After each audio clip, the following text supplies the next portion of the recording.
اس سے پہلے کہ تم ان کو چھو، وقد فرضتم لهن فریضا، اور یقیناً تم مقرر کر چکے ہو ان کے لیے کچھ مقرر کرنا، فنصف ما فرضتم، تو اس کا آدھا ہے جو تم نے مقرر کیا، جو بھی مہر مقرر کیا اس کا آدھا دینا پڑے گا۔ اس آدھے میں سے کچھ کم کر سکتے ہیں یا زیادہ کر سکتے ہیں، فرمایا الا ان یعفون، مگر یہ کہ معاف کر دیں وہ عورتیں، او یعفو الذی بیدہ عقدۃ النکاح، یا معاف کر دے وہ شخص جس کے ہاتھ میں نکاح کی گرا ہے، وہ عورتیں معاف کر دیں، ان کو مہر ابھی ملا نہیں تھا، آدھا دینا تھا، انہوں نے کہا سب معاف کر سکتی ہیں معاف، یا یہ ہے کہ ان کو مہر مل چکا تھا، انہوں نے کہا آدھا واپس دینا ہے، کہا سارا ہی لے لو، ہمیں ضرورت ہی نہیں ہے، کر سکتی ہیں، یہ گویا ان کی طرف سے معافی ہوگی۔ یا وہ معاف کر دے جس کے ہاتھ میں نکاح کی گرا ہے، وہ کون ہے؟ بعض حضرات نے کہا کہ وہ شوہر ہے، اور بعض نے کہا کہ وہ عورت کے سرپرست ہیں۔ آپ کا یہ دونوں ہو سکتے ہیں، شوہر معاف کر دے، کیسے؟ شوہر نے مہر دیا ہوا تھا 1,00,000 روپیہ، رخصتی سے پہلے طلاق ہو گئی، عورت کو 50,000 واپس دینا تھا، اس نے کہا کوئی بات نہیں، سب میری طرف سے معاف، سب اسی کو رہنے دو، کر سکتا ہے۔ نہیں دیا تھا، آدھا دینا تھا، پورا دے دیا، دے سکتا ہے، ایسا کر سکتا ہے، یہ بلند اخلاق کی نشانی ہے۔ یا عورت دیوانی ہے، مجنونہ ہے، اور اس کے معاف کرنے کا کوئی اعتبار ہی نہیں، اس کا سرپرست معاف کر دیتا ہے، وہ بھی معاف کر سکتا ہے۔ وَأَن تَعْفُوا أَقْرَبُ لِلتَّقْوَىٰ، اور اے شوہرو تم معاف کرو، یہ تقوی کے زیادہ قریب ہے۔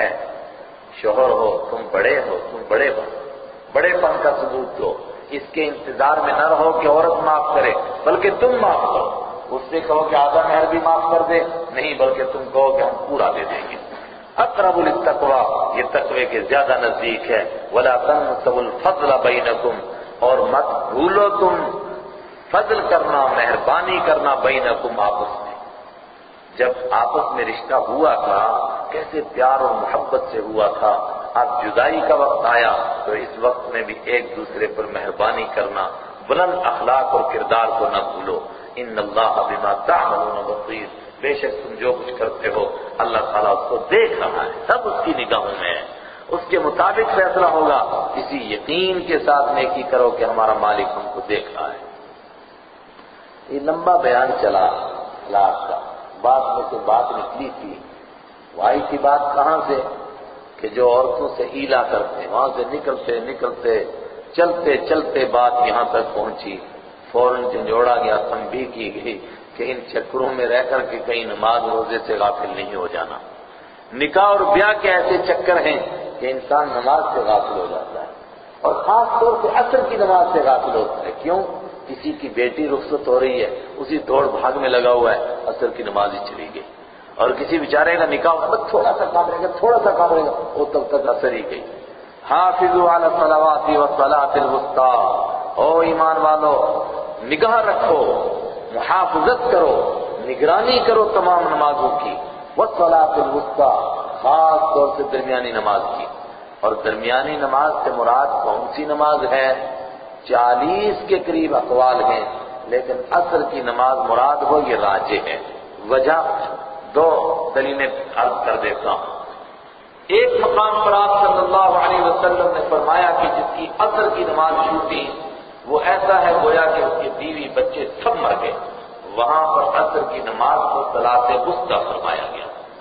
دوسرے غزوہ خندق کے موقع پر رحمت عالم صلی اللہ علیہ وسلم کی عصر کی نماز چھوٹی، آپ نے فرمایا اللہ ان کی قبروں کو آگ سے بھر دے، انہوں نے تو ہماری صلاۃ وسطیٰ چھڑا دی، اور وہاں ساتھ میں ہے کہ صلاۃ وسطیٰ یعنی عصر کی نماز چھڑا دی۔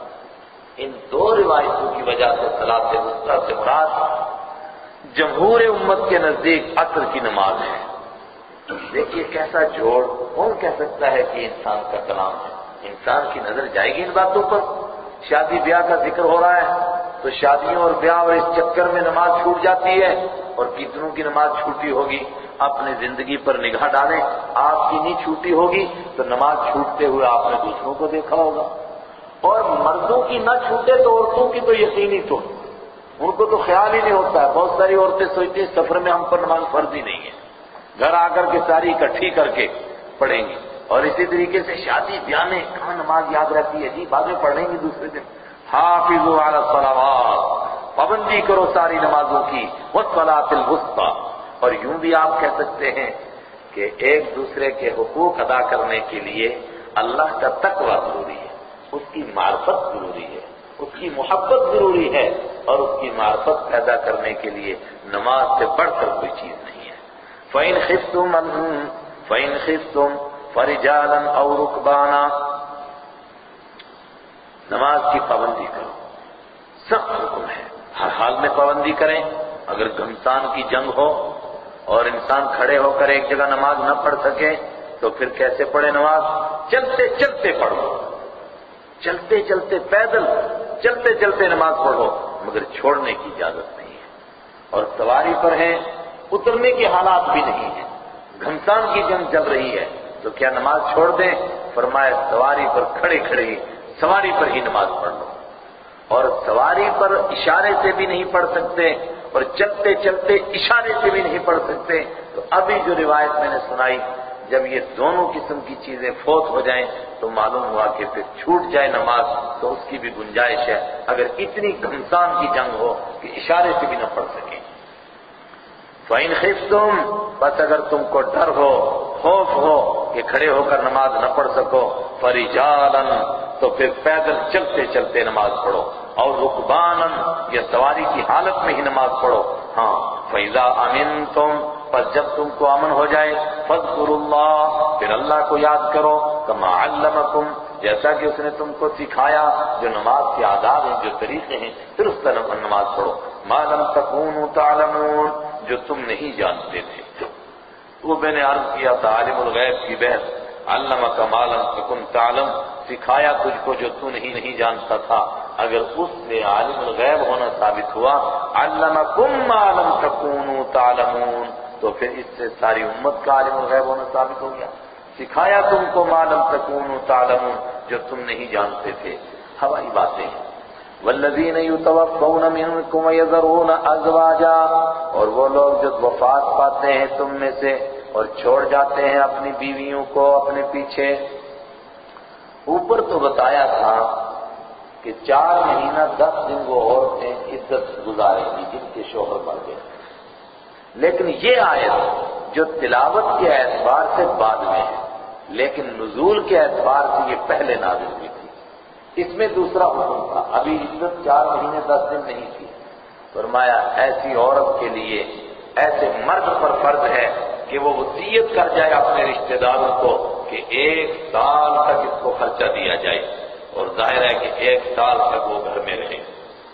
لیکن جب 4 مہینے 10 دن کا حکم آیا تو عدت تو اتنی رہ گئی 4 مہینہ 10 دن، لیکن 1 سال تک خرچے دینے کا جو حکم دیا گیا تھا کہ شوہر وصیت کر کے جائے کہ 1 سال تک اس کو خرچہ دیتے رہنا، وہ تب تک برقرار رہا جب تک بیوی کا وہ حصہ نہیں بیان ہوا جو سورہ نساء کے اندر آ رہا ہے کہ شوہر کے مرنے پر بیوی کو اس کی جائیداد میں 8واں یا 4تھا حصہ ملے گا. جب وہ حصہ مل گیا پھر اس کی ضرورت بھی نہیں رہی. لیکن پھر بھی اگر کوئی خیرخواہی کے طور پر وصیت کر جائے خیرخواہی کی، وہ دوسری بات ہے. جو لوگ وفات پا جائیں تم میں سے اور چھوڑ جائیں وہ اپنے پیچھے بیویاں، وصیتاً، ان کے ذمے ہے وصیت کرنا، لازواجہم، اپنی بیویوں کے لیے، متاعاً، زندگی کا سامان دینے کے لیے، الی الحول، 1 سال تک، غیر اخراج، اس حال میں کہ ان کو 1 سال تک گھروں سے نہ نکالا جائے. فَإِنْ خَرَجْنَا، پس وہ 1 سال سے پہلے اگر خود نکل جائیں، فَلَا جُنَاحَ عَلَيْكُمْ، تو تم پر کوئی حرج نہیں، فِيمَا فَعَلْنَا، اس چیز کے بارے میں جو وہ کریں گی، فِي أَنفُسِهِنَّ، اپنے نفسوں کے بارے میں، مِن معروف، نیکی کے ساتھ. وَاللَّهُ عَزِيزٌ حَكِيمٌ، اللہ غالب ہے، حکمت والا ہے. وَلِلْمُطَلَّقَاتِ مَتَاعٌ بِالْمَعْرُوفِ، اور طلاق والی عورتوں کے لیے زندگی کا سامان ہے بالمعروف، نیکی کے ساتھ. حقاً علی المتقین، یہ حق ہے پرہیزگاروں پر. یہ طلاق والی عورتوں کے لیے متاع ہے، وہ تو پیچھے بھی متاع گزر چکا ہے جو کہا تھا کہ اس عورت کی طلاق ہوئی جس کی ابھی رخصتی بھی نہیں ہوئی تھی اور جس کا مہر متعین بھی نہیں ہوا تھا کیا یہ وہی بات بتائی جا رہی ہے؟ بعض حضرات نے کہا کہ اسی بات کو دوبارہ رپیٹ کیا جا رہا ہے تاکید کے طور پر، لیکن جمہور امت نے فرمایا کہ نہیں، وہ متاع تھا اس عورت کا جس کو مہر نہیں ملتا ہے اور رخصتی سے پہلے طلاق ہو رہی ہے، یہ متاع ہے اس عورت کے لیے جس کو مہر ملتا ہے، اس کو بھی کہا کہ کچھ نہ کچھ تحفے تحائف دے کر کے رخصت کرو، اس لیے کہ تمہارے ساتھ ایک عرصہ زندگی کا بتا چکی ہے۔ حقا علی المتقین، یہ حق ہے پرہیزگاروں پر۔ یہی وہ آیت ہے جس سے ایک وقت میں ہمارے کورٹ کو یہ شرارت سوچی تھی کہ اس آیت سے انہوں نے کہا کہ بیوی کے لیے ایک سال کا نہیں، ساتھ میں مرد خرچہ دینا شوہر کے ذمہ فرض ہے۔ لیکن کمال بات ہے کہ یہ معنی کس نے نکالا؟ جو قرآن کو مانتا ہی نہیں ہے۔ گویا جن پر قرآن نازل ہوا اور جو قرآن کو مانتے ہیں وہ 1400 سال سے اس کا مطلب نہیں سمجھے، یہ باتوں سمجھے جو قرآن کو مانتے ہی نہیں۔ صاحب البیت ادری ما فیہ، گھر والا جانتا ہے گھر کے اندر کیا ہے، ہم جانتے ہیں۔ جن پر قرآن نازل ہوا وہ جانتے ہیں متاع کا کیا معنی ہے۔ متاع کے معنی عارضی سامان، ختم ہو جانے والا سامان، پوری زندگی کے لیے اس کو خرچہ اٹھانا یہ حکم نہیں ہے، صرف عدت تک کا خرچہ اٹھانا ہے۔ اس کے علاوہ اخلاق کی بلندی کا ثبوت دیتے ہوئے کچھ تحفے تحائف دے دو۔ حقا علی المتقین، پرہیزگاروں پر یہ حق ہے۔ کذالک یبین اللہ لکم آیاتہ لعلکم تعقلون، اسی طرح اللہ کھول کھول کر بیان کرتا ہے تمہارے سامنے اپنی نشانیاں تاکہ تم سمجھ سکو۔ کبھی کبھی لمبی تقریر ہوتی ہے اور مقرر بات میں سے ایک بات نکلتی ہے تو موضوع سے بظاہر بڑا دور چلا گیا ہوتا ہے، اور سامعین بیچارے بھول بھی جاتے ہیں کہ بات کر کیا رہی تھی، لیکن وہ پھر پلٹ کر آتا ہے اپنے موضوع کے اوپر کہ یہ بات میں کہہ رہا تھا اور یہیں سے یہ بات نکلی اور میں نے پھر یہ قصہ سنایا اور یہ واقعہ سنایا۔ بات کیا چل رہی تھی؟ کتب علیکم القتال وهو کرہ لکم، تمہارے اوپر اللہ کے راستے میں جان کو قربان کرنا، جان مال کی قربانی دینا اور ان جان کے کو صرف کر دینا فرض کیا گیا ہے، حالانکہ تم کو یہ پسند نہیں ہے، مگر کیا گیا ہے۔ ایمان کا تقاضا ہے کہ ایمان کی حفاظت کے لیے، اللہ کے دین کی سربلندی کے لیے انسان جان اور مال کی دریغ نہ کرے۔ وہ بات وہاں سے بیچ میں سے باتوں میں سے بات نکلتے یہ سب کچھ بیان ہوا۔ واپس پلٹتے ہیں پرانے موضوع پر، لیکن جان کی قربانی دینا آسان نہیں ہے۔ بہت سارے لوگ کہتے رہتے ہیں اگر صحابہ کے زمانے میں ہم بھی ہوتے جنگ بدر میں تو ہم ایسا کرتے ویسا کرتے۔ آخری دور کے صحابہ نے یہ جملے سنے لوگوں سے، فرمایا مت ایسا سوچو، اگر تم اس وقت میں ہوتے یہ بھی تو ممکن تھا کہ تم ابو جہل کی پارٹی میں ہوتے۔ اس وقت میں جو حالات آئے اور پروردگار نے برداشت کی ہم کو توفیق دی، بظاہر ایسے نہیں تھے کہ وہ برداشت کیے جا سکتے۔ کون یہ سوچ سکتا ہے؟ ابوبکر صدیق کو دیکھو رضی اللہ عنہ، مکہ چھوڑ کر جا رہے ہیں، ایک لمحہ کے لیے سوچتے بھی نہیں باپ کا کیا بنے گا، ماں کا کیا بنے گا، بیوی کا کیا بنے گا، بچیوں کا کیا بنے گا، کہاں سے کھائیں گی۔ مکہ میں کوئی کمائی کا ذریعہ نہیں، اور جو کچھ سرمایہ ہے سب کا سب ساتھ لے کر جا رہے ہیں، اللہ کے دین کے لیے قربان کر رہے ہیں۔ ایک مرتبہ پلٹ کر خیال بھی نہیں کرتے ہیں کہ گھر والوں کا کیا بنے گا۔ یہ کرنا آسان ہے۔ اور پھر جنگ بدر میں مقابلے میں عبد الرحمن اپنا بیٹا آ جاتا ہے، کوئی دریغ نہیں کرتے۔ جنگ بدر میں کوئی باپ سے لڑ رہا تھا، کوئی بھائی سے لڑ رہا ہے، ابوبکر اپنے بیٹے عبد الرحمن سے لڑ رہے ہیں، کون یہ کر سکتا تھا؟ اور سب کچھ قربان کرنے کے باوجود نہیں کرتے ہیں، بڑھے چلو، قربانیوں پر قربانیاں، یہ صحابہ ہی دے سکتے، کوئی دوسرا نہیں دے سکتا ہے۔ مگر ان کو یہ ہمت کیسے نصیب ہوئی؟ قرآن کی چھاؤں میں ان کی پرورش ہو رہی تھی، تربیت ہو رہی تھی۔ چنانچہ یہ تربیت کے لیے ایک واقعہ پہلے سنایا جا رہا ہے اس حکم کے لیے، وہی پرانی تقریر واپس، لیکن اس کے لیے ایک واقعہ سنایا جا رہا ہے۔ جنگ میں جانا انسان کے لیے آسان ہو، جان قربان کرنا آسان ہو، اور واقعے کا خلاصہ کیا ہے؟ نہ اللہ کے راستے میں قربانیوں کے لیے تیار ہونے سے کوئی مرتا ہے، اور نہ گھر میں چھپنے سے اور بستروں اور چارپائیوں کے نیچے گھسنے سے کوئی بچتا ہے، جس کی موت جب لکھی ہوئی ہے تب آ کر کے رہے گی۔ اس کو ایک طبقے کا ایک جماعت کا تذکرہ کیا جا رہا ہے کہ وہ جنگ سے بچنے کے لیے بھاگتے ہیں مگر بھاگنا ان کو نفع نہیں دیتا ہے، موت ان کو اپنے آغوش میں لیتی ہے، 8 دن تک مرے رہتے ہیں اور پھر ایک نبی کی دعا سے پھر زندہ ہوتے ہیں۔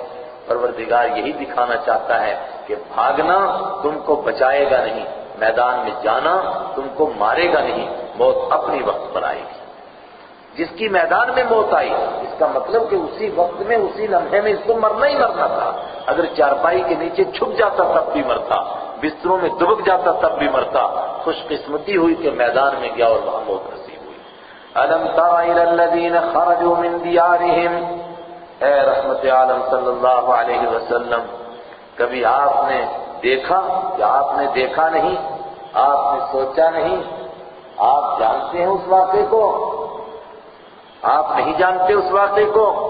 امام راغب اصفہانی نے فرمایا کہ جب ترا کے بعد الا آئے، را یرا اس کے بعد الا آئے تو مراد ہوتا ہے اس کی منظر کشی کرنا اور جاننا، دیکھنا نہیں بلکہ رویت قلبی مراد ہوتی ہے۔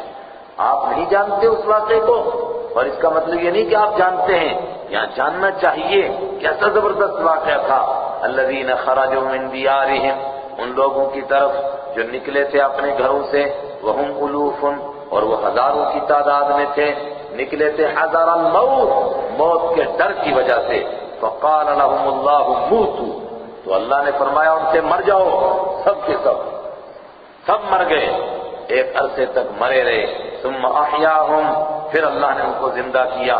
بے شک اللہ تعالیٰ لذو فضل علی الناس، ضرور لوگوں پر بہت فضل کرنے والا ہے، لیکن اکثر لوگ شکر نہیں کرتے۔ یہ واقعہ تاریخ میں کہاں پیش آیا کہ کچھ لوگ جنگ کے ڈر کی وجہ سے بھاگے اور پھر موت آ گئی اور پھر دوبارہ زندہ کیے گئے؟ بہت واقعات مفسرین نے نقل کیے۔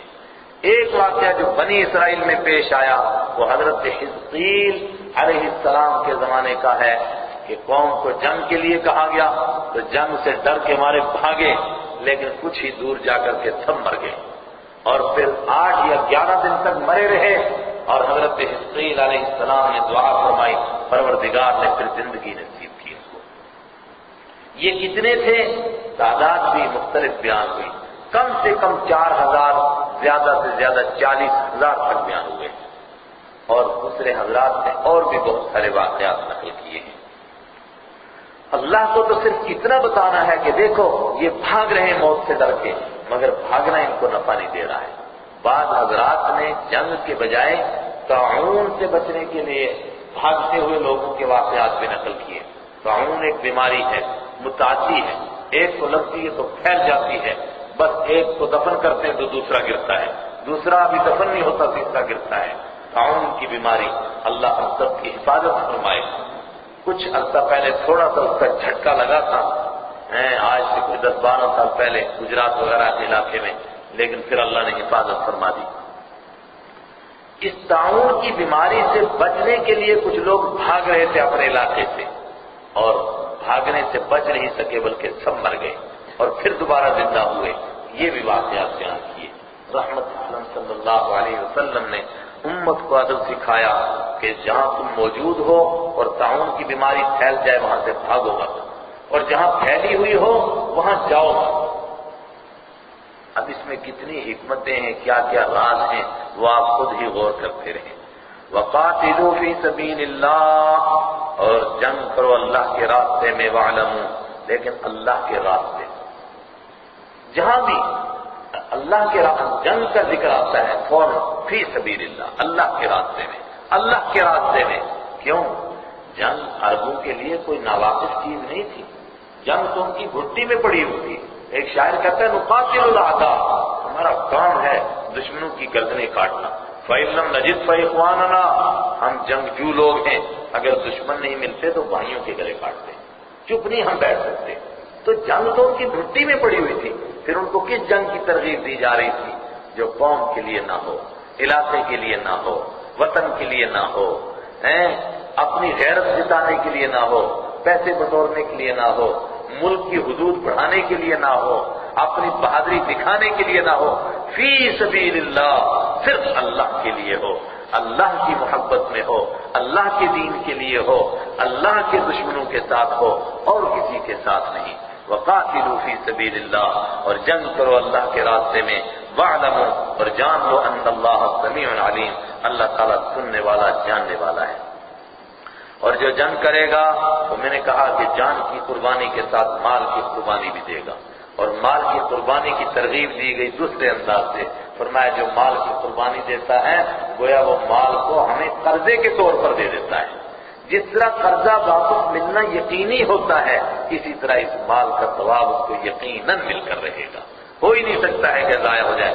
من کون ہے وہ الذی یقرض اللہ، جو اللہ کو قرض دے قرضا حسنا، اچھا قرض، فیضاعفہ، پھر اللہ تعالیٰ اس کو بڑھائے اضعافا کثیرا، کئی گنا بڑھائے۔ اتنا اللہ کے حبیب صلی اللہ علیہ وسلم نے فرمایا کبھی کبھی اخلاص سے کھجور کی ایک گٹھلی، ایک دانہ، ایک کھجور اللہ کے راستے میں دی ہوئی اتنی بڑی ہو جائے گی کہ قیامت کے دن بہت پہاڑ کے برابر ثابت ہوگی۔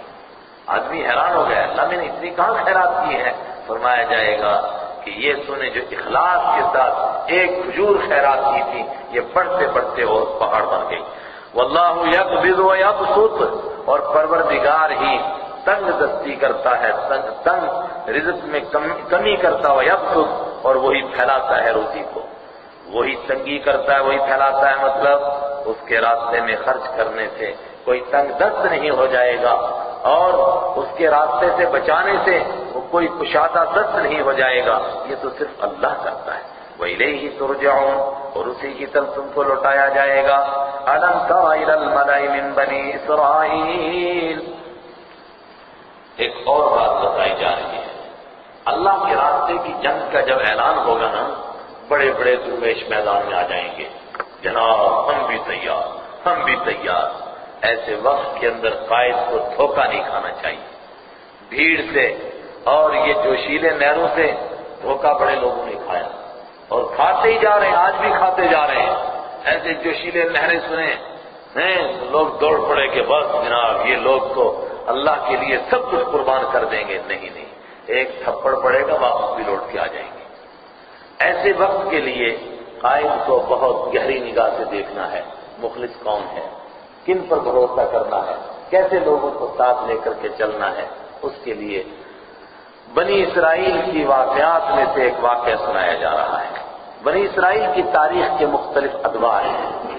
ایک دور وہ تھا جب یہ مصر میں فرعونیوں کی قید میں تھے، وہاں سے نکلے۔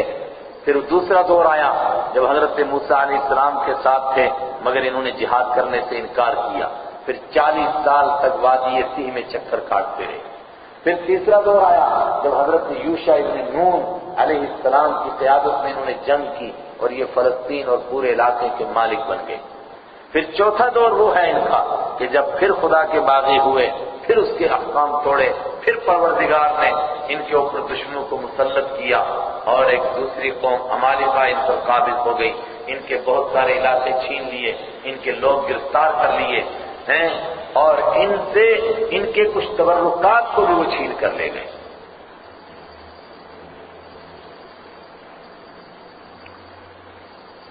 جب ان سے وہ تبرکات بھی چھینے، ان کے لوگ گرفتار بھی ہوئے، ان کے علاقے بھی ان سے چھینے، ایک عرصے تک یہ اسی طرح رہے، ہاتھ پر ہاتھ دھرے منتظر فردا۔ ایک زمانے کے بعد کچھ جوان اٹھے، انہوں نے اس وقت کے نبی سے کہا آپ ہمارا کوئی امیر منتخب کیجیے، ہم ایسے بیٹھے رہیں گے، ذلت اور رسوائی کی زندگی برداشت کریں گے، اس قوم کے ساتھ جنگ کریں گے، آپ دعا کیجیے اللہ ہم کو غلبہ دے گا۔ اس نبی نے کہا ایسا تو نہ ہو کہ تمہارے اوپر جنگ فرض کی جائے اور تمہارا امیر بھی منتخب ہو جائے لیکن پھر تم وہ کام نہ کر سکو جس کے لیے کہہ رہے ہو۔ یہ کون نبی علیہ السلام تھے؟ زیادہ تر حضرات نے لکھا حضرت شمویل یا حضرت شموئیل علیہ السلام، ایک ہی ہستی کے دو طرح نام بیان کیے جاتے ہیں۔ الم تر الی الملأ، کیا آپ نے دیکھا، آپ نے غور و فکر کیا، الی الملأ من بنی اسرائیل، بنی اسرائیل کے ان سرداروں کی طرف من بعد موسیٰ جو حضرت موسیٰ علیہ السلام کے بعد تھے۔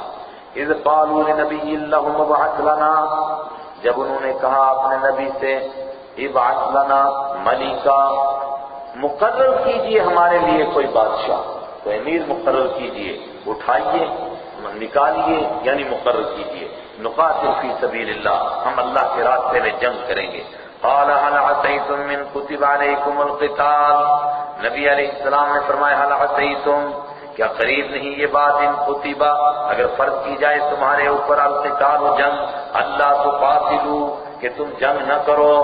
سب کہتے ہیں فتویٰ فتویٰ چاہیے، فتویٰ فتویٰ، ایسا نہ ہو کہ فتویٰ آئے اور تم پھر بیٹھ جاؤ گھروں میں۔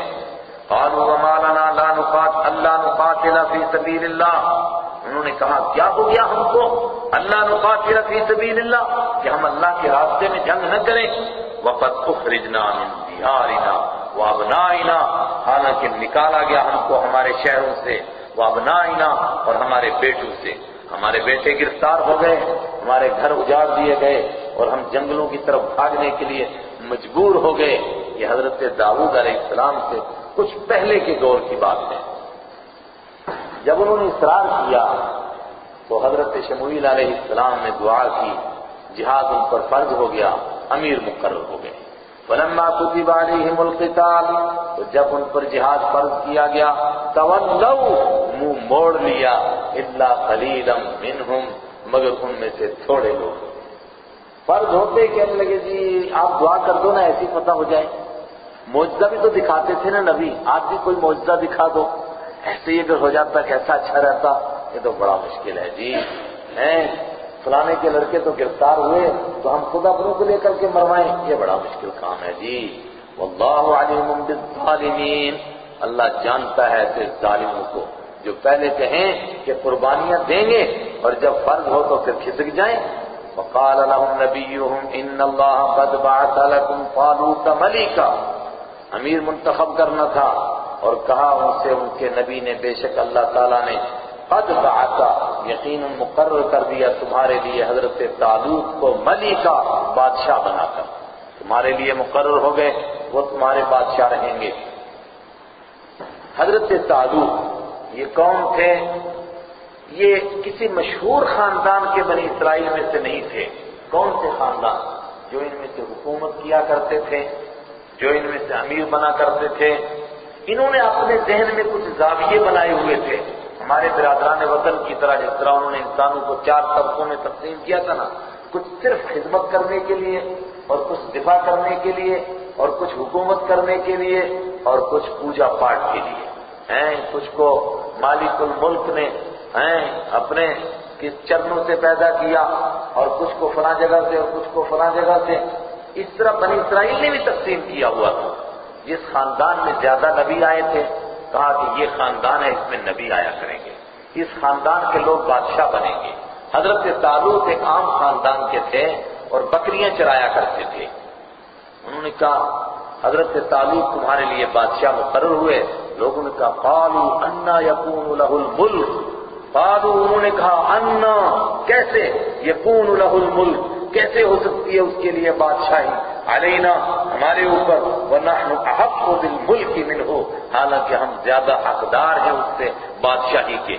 کمال ہے، اس کو آپ نے امیر مقرر کر دیا۔ ہم نے سوچا کہ ہم وڈیروں میں سے، ہم مالداروں میں سے، ہم موٹے لوگوں میں سے کسی کو امیر مقرر کیا جائے گا، آپ نے گھریے کو امیر مقرر کر دیا۔ وَلَمْ يُؤْتَ سَعَةً مِّنَ الْمَالِ، حالانکہ اس کو نہیں دی گئی ہے وسعت مال کی، اس کو تو مال کی زیادہ وسعت نہیں دی گئی ہے۔ انسانوں کے ذہن میں زاویے بنے ہوئے ہیں کہ مالدار امیر بنیں گے، مالدار ٹھیکیدار ہیں، یہ دار تختہ دار پر پہنچے، ہمیشہ لوگ ان کی وجہ سے فتنے میں مبتلا رہے۔ انہوں نے کہا ان کو تو مال نہیں ملا ہے، وہ کیسے بادشاہ بن سکتا ہے؟ سب سے پہلے امیر پر اعتراض۔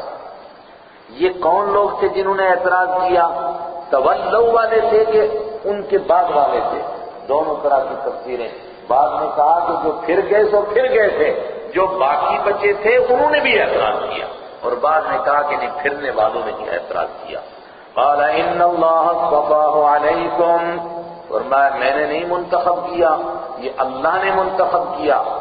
قال فرمایا ان اللہ بے شک اللہ تعالیٰ نے اصطفاہ چنا ہے اس کو علیکم تمہارے اوپر، وزادہ بسطۃ فی العلم والجسم، اور رہی بات تمہاری کہ اس کے پاس مال نہیں، امیر کے لیے کمانڈری کے لیے کس چیز کی ضرورت ہے وہ اللہ نے اس کو دی ہے، صرف دو چیزوں کی ضرورت ہے، وَزَادَهُ بَسْطَةً، اور پروردگار نے اس کو بڑھایا ہے کشادہ کرنے میں۔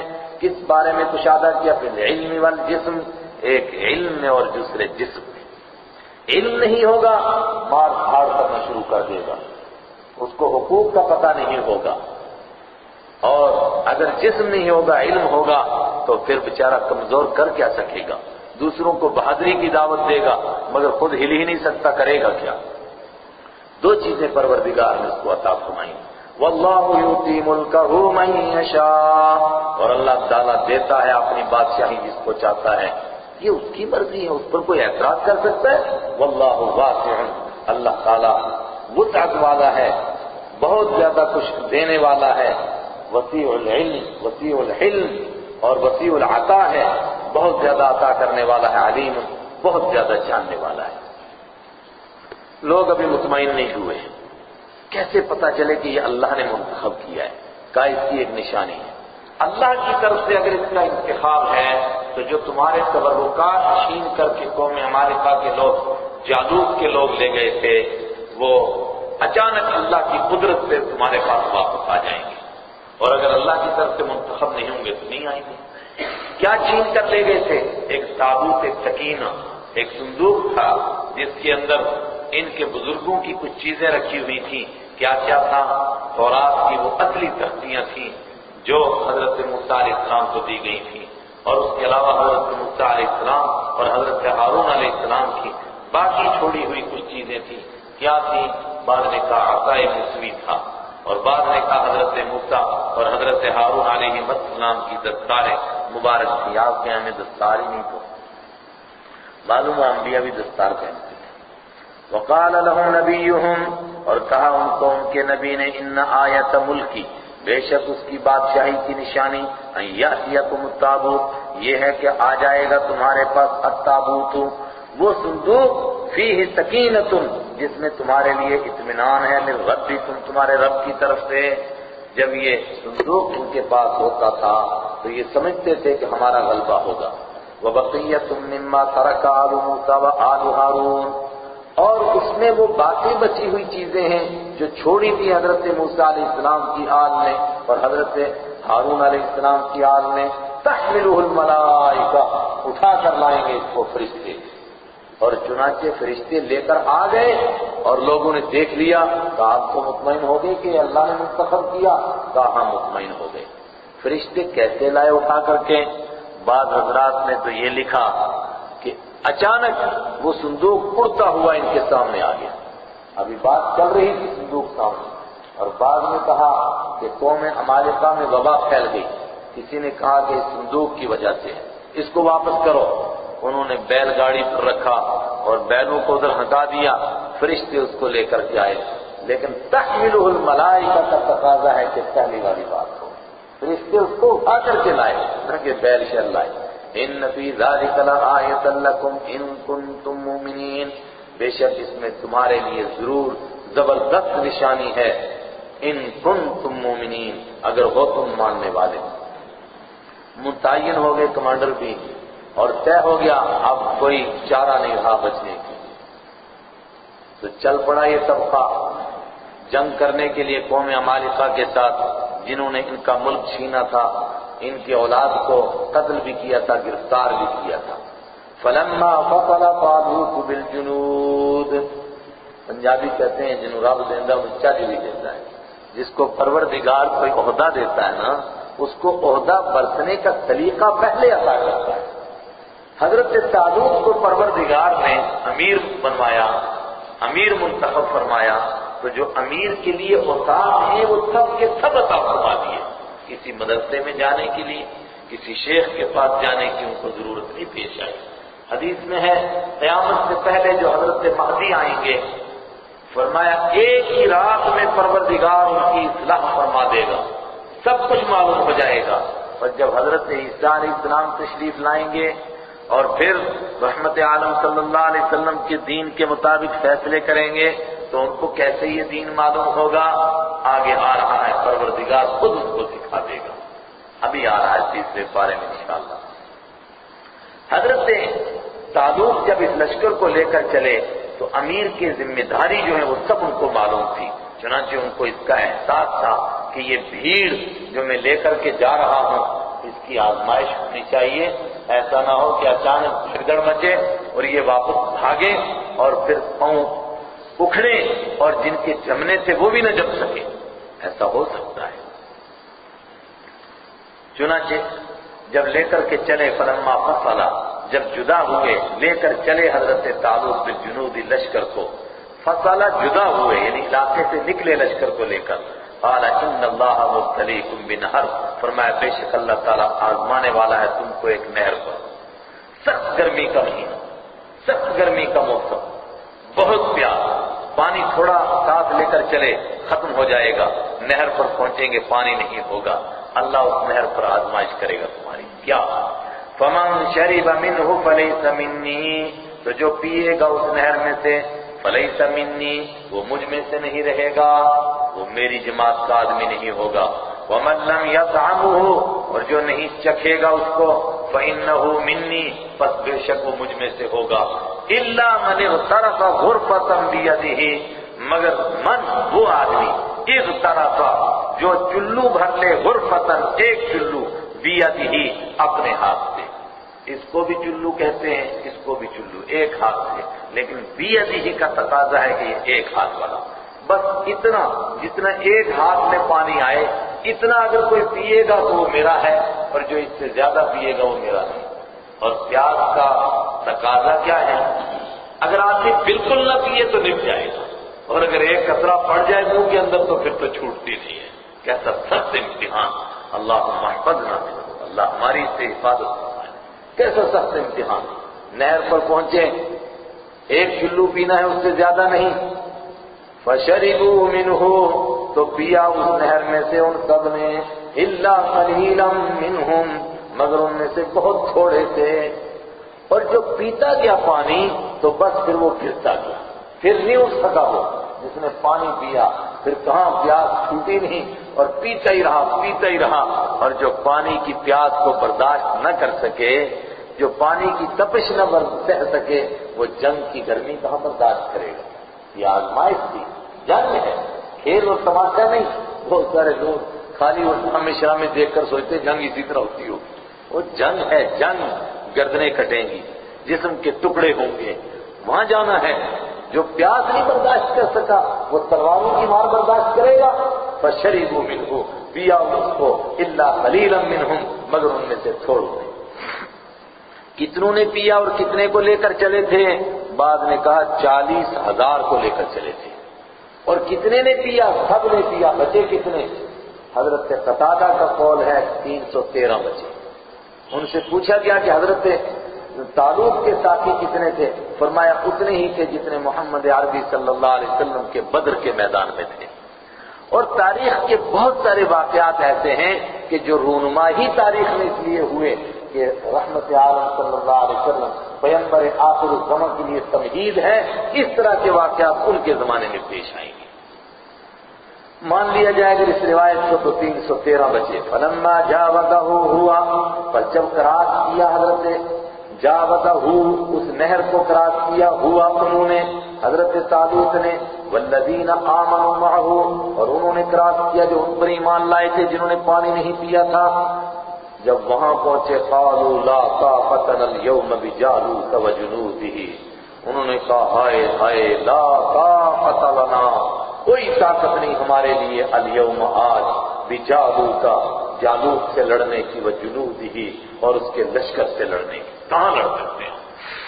اتنا بڑا لشکر اور لوہے کے اندر ڈوبا ہوا، ہتھیاروں میں غرق، ہمارے پاس سامان نہ ہتھیار، اور بندے 313، کیسے لڑائی کر سکتے ہیں؟ اس پر ایک اشکال کہ یہ 313 تو منگے ہوئے تھے، یہ تو امتحان پاس کیے ہوئے تھے، ان کی زبان پر یہ لفظ کیوں آیا؟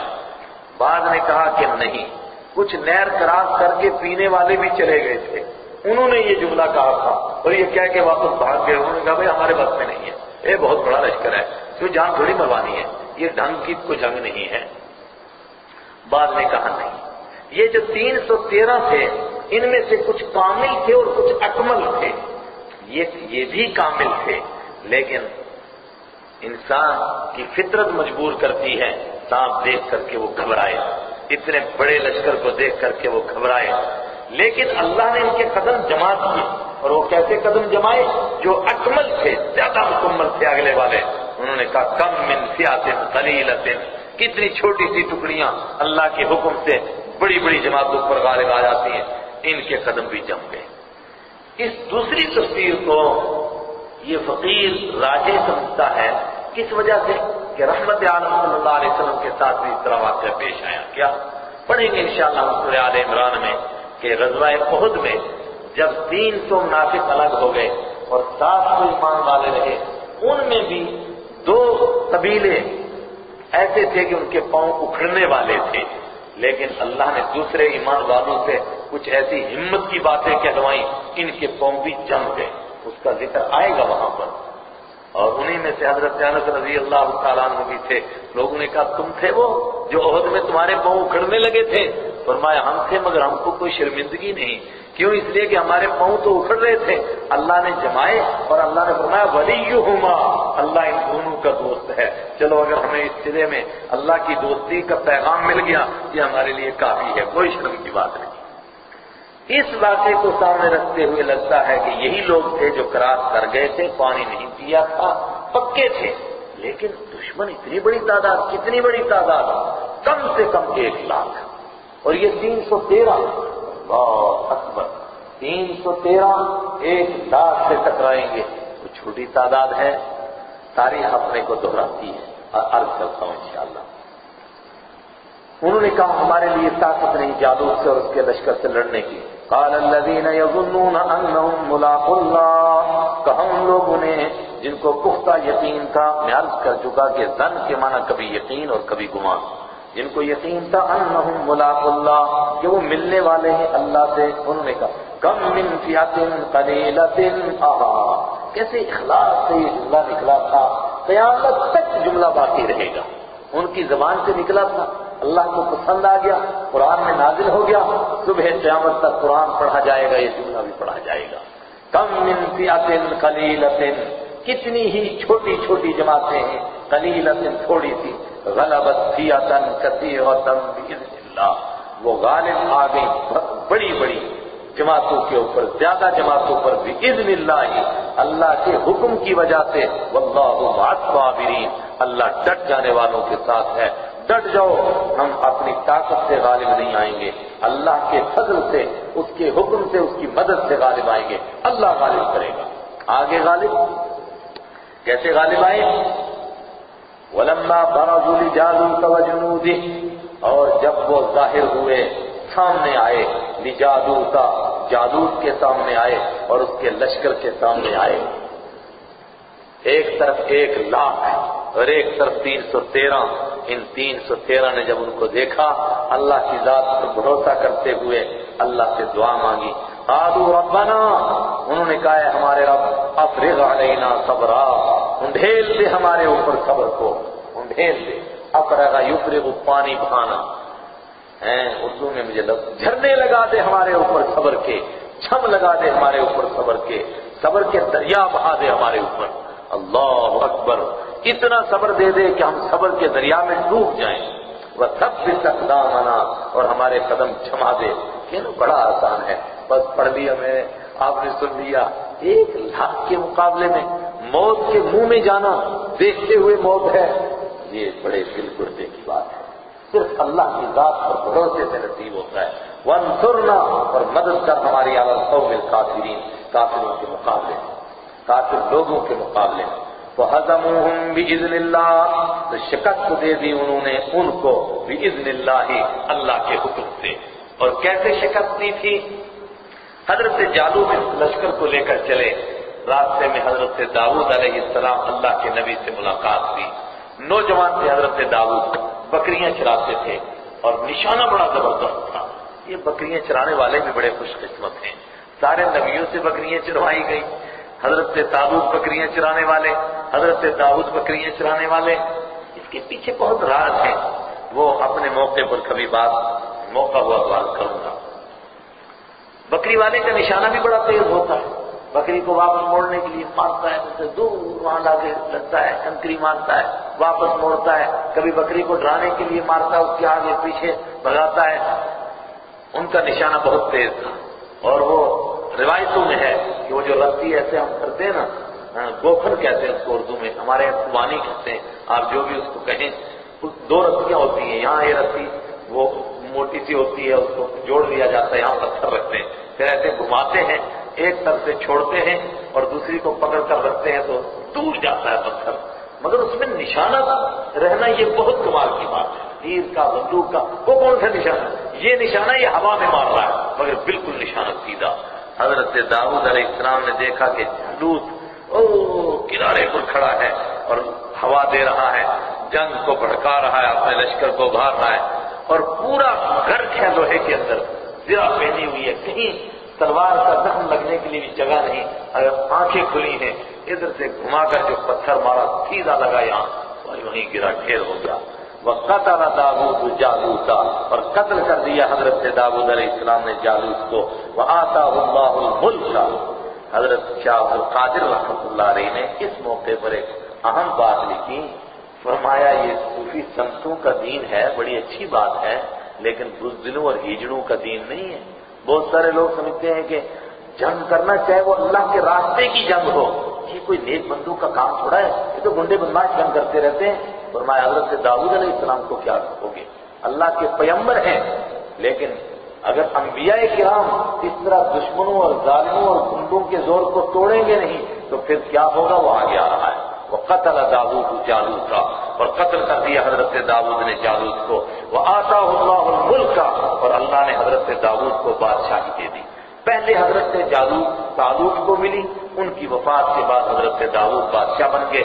والحکمت، اور اللہ نے ان کو دانشمندی عطا کی۔ وعلمہ مما یشاء، اور سکھایا اللہ نے ان کو جو چاہا، کیا کیا سکھایا، جو بھی امور مملکت تھے سب سکھائے۔ میں نے عرض کیا تھا اوپر کی تاریخ اپنے کو دہراتی ہے، یہاں 313 مقابلے میں کھڑے ہوئے تھے، کس کے؟ 1,00,000 کے مقابلے میں، لیکن تاریخ نے اپنے کو دہرایا۔ حضرت خالد بن ولید رضی اللہ تعالیٰ عنہ صرف 60 لوگوں کو لے کر کے، اور ہماری تاریخ میں فتح شام میں ان 60 لوگوں کے نام بھی موجود ہیں۔ میں نے جب پڑھا ہے تو بہادری الگ ہے، میں کہتا ہوں اللہ نے لوگوں کو یادداشت کیسے دی تھی۔ جب انہوں نے امیر سے کہا کہ مجھے 60 لوگ دیے جائیں، میں پہلے اکیلا ان سے لڑوں گا 60 لوگوں کو، حضرت زبیر بن عوام رضی اللہ تعالیٰ عنہ نے کہا کہ تم لوگوں کو مرواؤ گے؟ فرمایا سب سے پہلے آپ ہی آ جائیے گا، دیکھیے کیا نقشہ نظر آتا ہے آج۔ لیکن جب وہ ان 60 لوگوں کا نام لیتے ہیں، میں حیران ہوا، یا اللہ میرے پاس جو لوگ پڑھتے ہیں مجھے ان کے نام نہیں آتے ہیں، ایک ہانس میں سب کے نام بیان کرتے، قم یا فلاں، قم یا فلاں، قم یا فلاں، قم یا عبداللہ، قم یا زبیر، قم یا طلحہ، قم یا زبیر بن العوام، کھڑے ہو جاؤ، کھڑے ہو جاؤ، کھڑے ہو جاؤ۔ ان کو امیر نے اجازت دے دی تھی، جس کو آپ کہو گے ان کو آپ منتخب کر سکتے ہو۔ 60 لوگوں کو لیا، اور مقابلے میں کتنے تھے؟ 60,000 تھے، 60,000 رومی کے ساتھ مقابلہ تھا، پورے دن جنگ رہی، تھکتے نہیں تھے یہ لوگ، اللہ اکبر۔ اور جب شام کو سورج ڈھلنے کے بعد جنگ ختم ہوئی، واپس پلٹے تو حضرت خالد بن ولید نظر نہیں آ رہے تھے، لوگوں نے سمجھا وہ شہید ہو گئے۔ بعد میں معلوم ہوا کہ وہ دشمنوں کو بھگانے کے لیے دور تک ان کے پیچھے گئے تھے۔ لاشوں کو شمار کیا گیا، 10,000 کے قریب رومیوں کی لاشیں ملی، جن میں سے زیادہ تر تو پہاڑوں سے گر گر کر کے مرے نالیوں میں بھاگتے ہوئے، اور ایمان والے صرف 10 شہید ہوئے، 50 لوگ واپس آ گئے۔ تاریخ اپنے کو دہراتی ہے، کم من فئۃ قلیلۃ غلبت فئۃ کثیرۃ باذن اللہ۔ لیکن اللہ کا دین، اور پھر اس میں جنگ کی اجازت، اور پھر حضرت داؤد علیہ السلام جیسے لوگ بھی جنگ کریں، اور حضرت شموئیل جنگ کے لیے امیر منتخب کریں، یہ کیا ہو رہا ہے؟ کیوں انسانوں کو قتل کرنے کی اجازت دی جا رہی ہے؟ فرمایا انسانوں میں کچھ ایسے انسان ہیں جو انسانی معاشرے کے لیے پھوڑے اور پھنسی جیسے پیدا ہو جاتے ہیں۔ ان پھوڑے اور پھنسی کو جسم کے اوپر اگر پیدا ہو جائے، کینسر لگ جائے تو اتنے حصے کو کاٹ دینا ہی بہتر ہے، ورنہ وہ پورے جسم کو خراب کر دے گا۔ ایسے لوگوں کو کاٹ پھینکنا انسانی معاشرے سے ضروری ہے، ورنہ پورا انسانی معاشرہ خراب ہو جائے گا۔ وَلَوْلَا دَفْعُ اللَّهِ النَّاسَ، اور اگر اللہ نہ ہٹاتا رہتا لوگوں کو بَعْضَهُمْ بِبَعْضٍ، بعض کو بعض کے ذریعے سے، ان صالحین کے ذریعے سے اگر گنڈوں کا زور پروردگار توڑتا نہ رہتا لَفَسَدَتِ الْأَرْضُ، تو زمین میں فساد مچ جاتا۔ اور آ رہا ہے سورہ حج میں آگے کہ پھر مسجدوں کی نہیں، پھر گردواروں کی اور مندروں کی اور گرجا گھروں کی خیر نہ ہوتی۔ کیوں؟ پھر گنڈوں کا راج ہوتا، لا مذہبی لوگ غالب آ جاتے، پھر نیک اور مذہب پرست لوگوں کو دنیا میں جینے نہ دیتے۔ وَلَٰكِنَّ اللَّهَ ذُو فَضْلٍ عَلَى الْعَالَمِينَ، لیکن اللہ بہت بڑے فضل والا ہے تمام جہانوں پر، اس لیے ایسے گنڈوں کے زور کو توڑتا رہتا ہے۔ تِلْكَ آیاتُ اللَّهِ، یہ اللہ کی نشانیاں ہیں، نَتْلُوهَا عَلَيْكَ، ہم ان کو تلاوت کرتے ہیں آپ کے سامنے بالحق، برحق طریقے سے۔ اور یہ اتنے واقعات پیچھے پیش ہوئے، آپ وہ بھاگنے والوں کے پاس نہیں تھے جو مرے اور پھر زندہ ہوئے، آپ حضرت شموئیل کے زمانوں میں نہیں تھے، آپ حضرت طالوت کے اور حضرت داؤد کے پاس موجود نہیں تھے، لیکن آپ نے ایسا سنایا جیسا کہ سب کچھ دیکھ رہے ہیں۔ یہ آپ کا سنانا اس بات کی نشانی ہے اِنَّكَ لَمِنَ الْمُرْسَلِينَ، اور بے شک آپ رسولوں میں سے ہیں۔ اگر آپ پیغمبر نہ ہوتے تو آپ یہ کیسے بیان کرتے؟ آپ رسول ہیں، آپ کے اوپر وحی کے ذریعے سے یہ نازل ہوا، اور اللہ نے وحی اسی لیے نازل کی کہ آپ اس کے پیغمبر تھے۔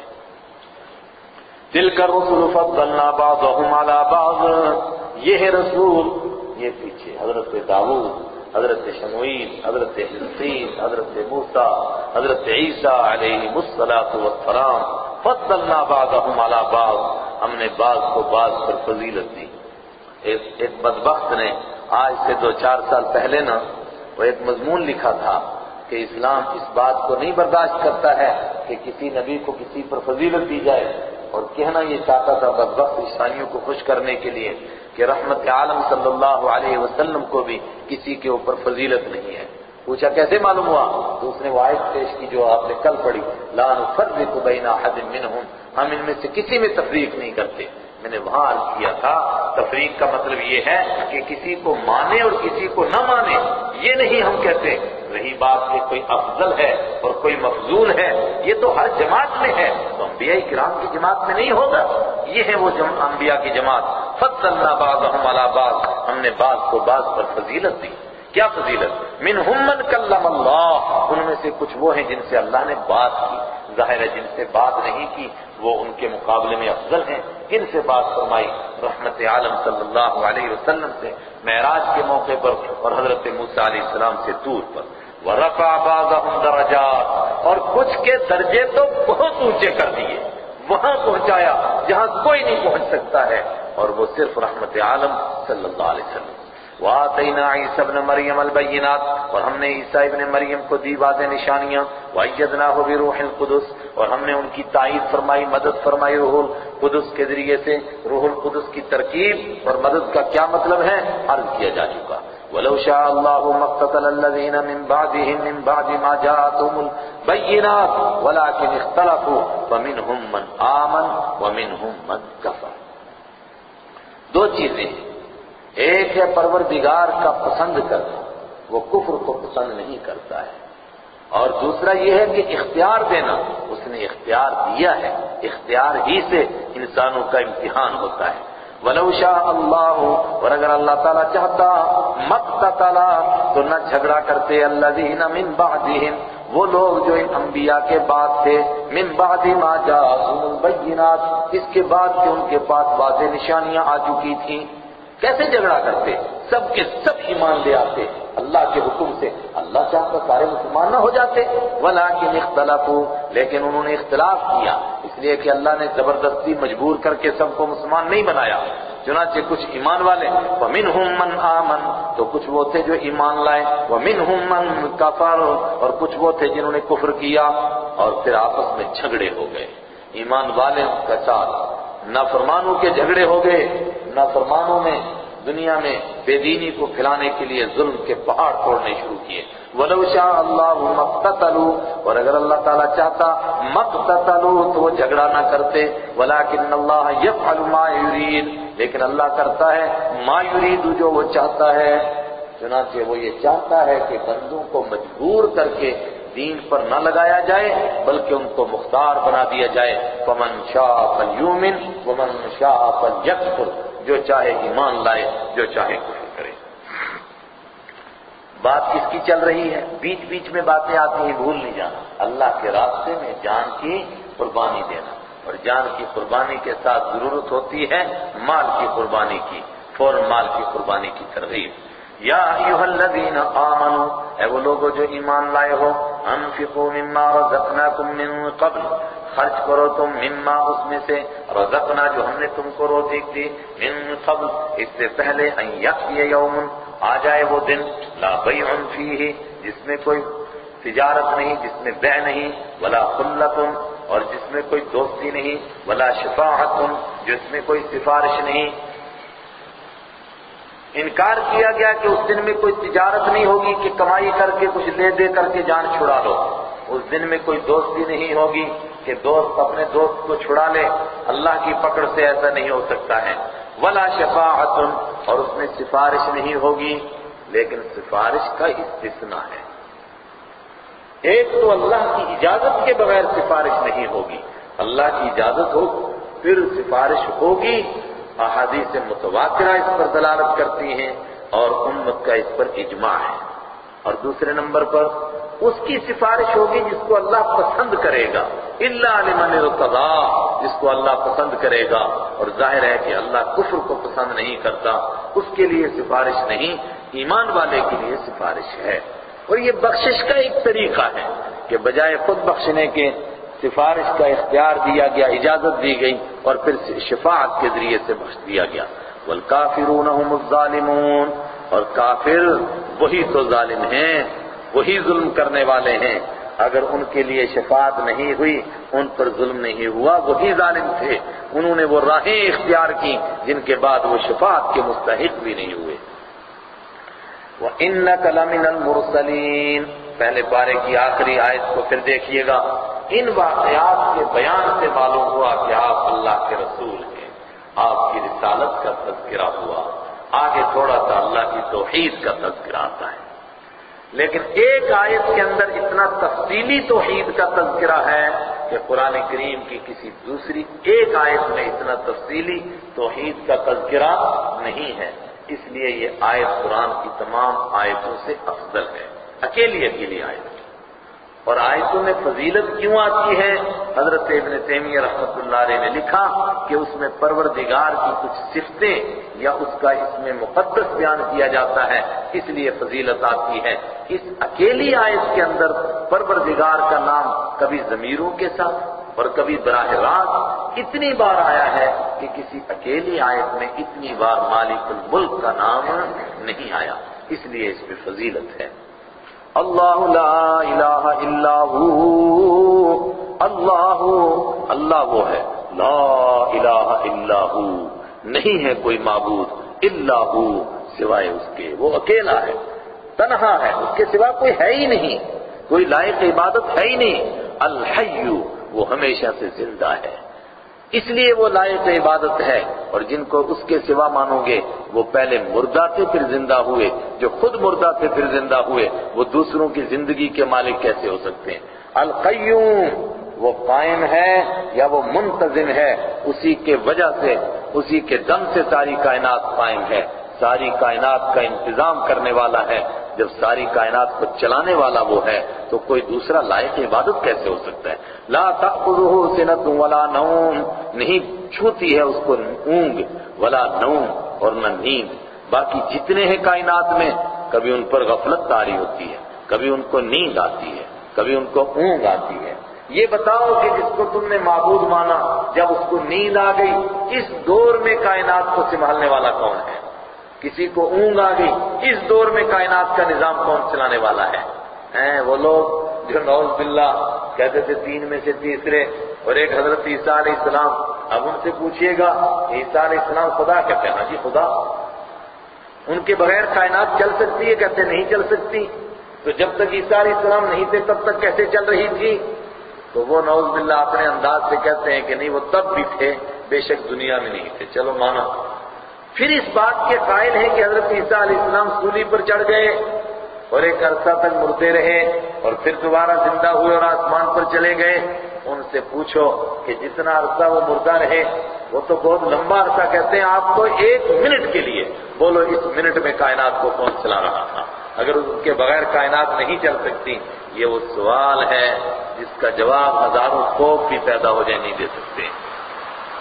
لا تأخذه سنة ولا نوم، نہیں چھوتی ہے، نہیں پکڑتی ہے اس کو اونگ اور نہ نیند. لہ ما فی السماوات وما فی الارض، اسی کے لیے ہے جو کچھ آسمانوں میں ہے اور جو کچھ زمین میں ہے.